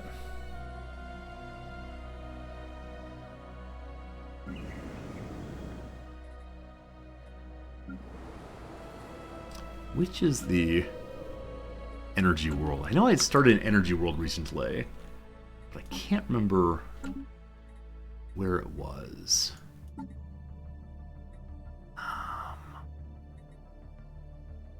How do I see my planets? They should be here. Planets and sectors. Click on it. Does it open up? No. Okay, it does actually. So, size 24 does not say what kind of open slots it has, though. I know the expansion thing does that. I think it was one of the dry planets. Might be the one called Dry. Yeah, that's the best we can do right now on generator stuff. Cool. Hey, we're positive, actually. It's just the consumer goods now. Good. And so, factory world. Continue pushing these. Can't afford it. That's okay. Alright, first contact. We got repeated messages over and over again. What could it possibly be? After recovering one of the more intact crash wrecks and reverse engineering it, the purpose of the orbital network is now clear. The machines were automated cutting beams placed around Shasmar 2. Their function was to dismantle the planet, destroying all those rocks over the span of centuries. Not long after the endeavor began, though, perhaps a few decades based on projections, something interrupted the procedure. The automated cutters lost power, and their orbit decayed until one by one they smashed themselves to bits on the surface of the planet. Theories abound as to why anyone would do this. Whether it was mining on a hitherto unimagined scale, some obscure doomsday cult out to break and remake a world, a quirk of unknowable alien psychology, or a code that went awry after the original players vanished, none can say. So I know I've seen like ways in which people can relocate their houses. if you buy a house and you buy a piece of property, apparently some houses can be picked up and moved over and put down. Remember in my hometown, there was quite a stink over whether the one of the local rich guys was allowed to have all the electric lines taken down on his path from his old house or new house's location to its new location, and the city ended up like, yeah, taking down a whole bunch of electricity for that. Yeah, it was a weird kind of debate about prioritization of public resources, I guess. I've never seen Arrested Development. I have seen Arrested Development. I don't remember it terribly well, but I've seen the first 3 seasons, I believe. We learn about mineral cutting beams and ancient cavitation. Cool. Okay, so archaeologist back and ready to rock. Up to this one next. Difficulty of 2. Cool. There's a cab moving situation in it? Okay, I don't remember that at all. Hey, Pepper, good seeing you. Pepper, happy Thursday evening. Hope your what's it called? Gambling was fun. Hope you enjoyed your poker night, my friend. Had a lot of fun with that. Good seeing you. Alright, the expansion continues eternally. Okay. I said I was going to make an extra science ship, and I did do so. But I'm actually going to get rid of this one. You did win! Congratulations, Pepper! Happy winning! Hopefully your fellows threw their cards down and went, "Aw, shucks! Beaten by Pepper again!" The missing science vessel, once thought to be lost to the Shroud forever, has returned. Although the dimension of the ship have been subtly altered, the vessel and its crew are in good shape. Describe their experience in the Shroud as something akin to a strange fragmentary dream. For a time, the crew is able to forge a shared concept of themselves and their environment. As their individual perceptions began to align, this sounds like a trip. Their crew inched ever closer to reality. In effect, they've succeeded in dreaming themselves back into existence. What? Welcome back, buddies.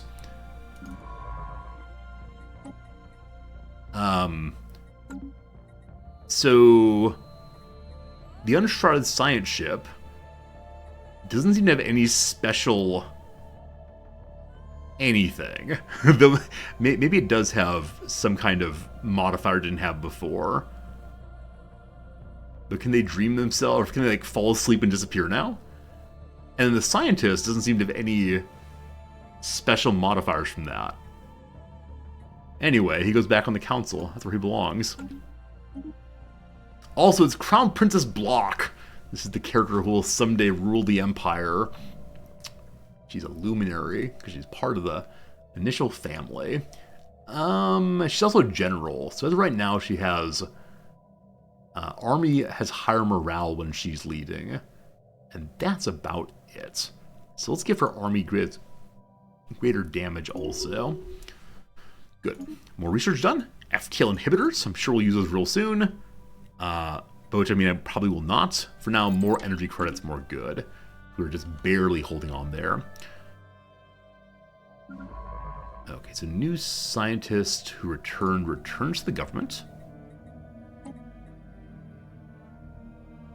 The scientist Wise, I believe. Good. Did dreams about existence in the first place? We're not sure what happened to it in the first place. It was just doing the science and it kind of just disappeared all at once. Strange stuff. Maybe we'll learn more about it as we continue along. That said, the sign of the Locust is still continuing along. So interacting with the Shroud is what caused it to appear in the first place. So we're still learning about the sign. We saw the sign and it opened up our eyes. Alright, so for the first time, we're taking a kind of big fight against a whole bunch of mining drones, the true enemies of the rock people. We have some ships that are a little bit damaged, but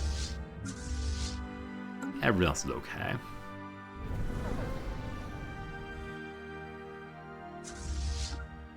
Everyone is here, that's good.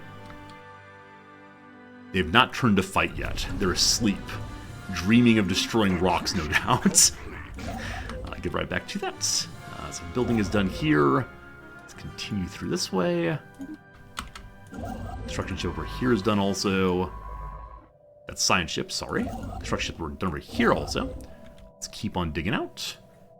There's a planet I want to take over here. Just because it's big, I believe. Yeah, I think that's going on there. Rocking up to enemy fleet. Battle time. So the drones have no fleet commander. We do have a fleet commander. Their ships are being destroyed very quickly as they have no shields at all. And their little lasers are not particularly good at getting through our shields. So I'm not going to say we're taking no losses here. We are taking some, but we are still winning pretty hardly. And it looks like, golly gosh, suddenly they disappeared. So they jumped out and decided they did not want to fight against our rock people anymore. And that's just fine. All you go back home. Please and thanks.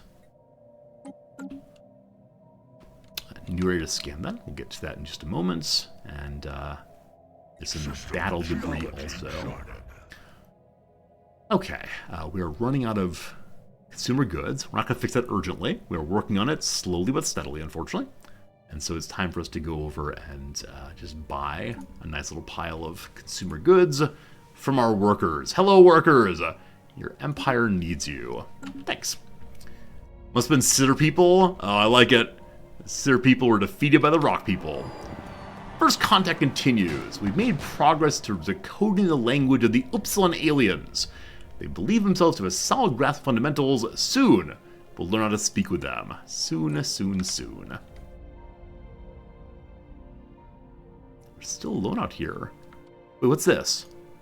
Okay, these are the Voidwalker folks. And here's a trading caravan. Still no empires, and yet. We've learned that the people we're speaking with are the Artisan Troop. A visitor! What a joyous occasion!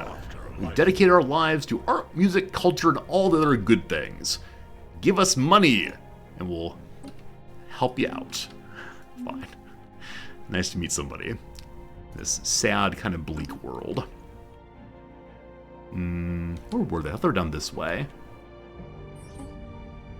Yeah, here they are with a lovely little music sign. We wish to become your patron, so we'll send them money regularly to get more influence. Strike that deal. Nice. A solar sailor. We discovered an abandoned solar sailing ship in orbit around Phaeonus 4. The sublight vessel is built by an unknown culture. Appears to be very old indeed. A meteoroid tore through their vessel, disabling it. The technology is outdated, but there's some cool stuff to learn about it. Hooray for cool stuff. Construction complete.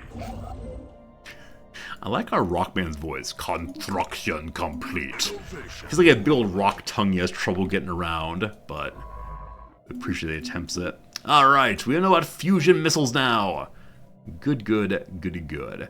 So civilian fabricators consume rare crystals, but we get more minerals out of, or sorry, fewer minerals used and more consumer goods out of artisans. I think that's pretty nice to have. That'd be pretty good. Or cheaper destroyers, or living metal, or mega engineering. Gain so much more resource storage. Use a megastructure restoration also. Oh, if we go for this, we can fix the broken megastructure that the Borg used. It is so much research, though. We locked in on that for 274 months. I don't know how to do math except for, let's see here, 24 months is 2 years, and so it's more than 20 years. That's a long time. Maybe someday. Maybe someday. Hey, Amandil, you finished watching the final DD2 fight with the Tree General. You have no idea how it works. Yeah, that fight I just could not figure out what was going on. The people in chat watching DD2 said that I had missed a central mechanic, but it was absolutely opaque to me. Yeah, and I was looking the other night about Darkest Dungeon 2, like number of players, like how many people are playing DD2 versus playing DD1, and Darkest Dungeon 1 is still more popular, not just on Twitch, but with players in general. And I think people are saying that Darkest Dungeon 2 just seemed a lot more repetitive than DD1, which I think is kind of unfortunate. They lost some of the magic in the first Darkest Dungeon, but it's a fun one. Oh boy, the Cybrix Mining Hub. To build their ring world, the Cybrix relied on highly efficient mining drones survey and harvest orbital resources. Cybrix made memory chips and sensors could outfit our own mining drones, so we might put their millennia-old algorithms to good use. So this doubles mining station output in a system. Ha. That's something that could be incredibly strong. But it does have an upkeep of 1. So that would only be useful in a place where, I don't know actually. It goes into star bases. Now, star bases need to be upgraded. Huh. I'll go ahead and select and see how it works.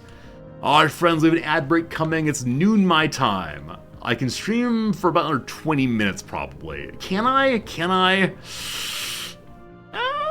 I should probably go away. I should probably go away because I need a video for today and I haven't found the video yet. I think I know how to find it, but in case not, I need to go sail the sea and find myself a copy of the video. So friends, I'm gonna say goodbye now. I apologize for saying goodbye in the middle of a ad break. I shouldn't usually do that, but that's how it goes. How it goes. Alright. Friends, thank you for hanging out. I'll be back tomorrow. Tomorrow's Saturday my time. And I will hopefully see you then. I'll play some more Stellaris, though tomorrow's the day when we'll also be hanging out with Nanda, I suspect. She'll probably come by and offer you stories of her week. And yeah, I'm really enjoying the Stellaris playthrough, even though we haven't met anyone still. Another 3.5 hours, and not a single other Empire found. Someday. Thank you all immensely. If you're going to bed, sleep well. If you're just starting your day, have a good day. If you're around for a while, enjoy your evening. If you're like me, going to work soon, best of luck. For now, though, I thank you. I appreciate you. I'm getting a sandwich, and we'll see you again real soon.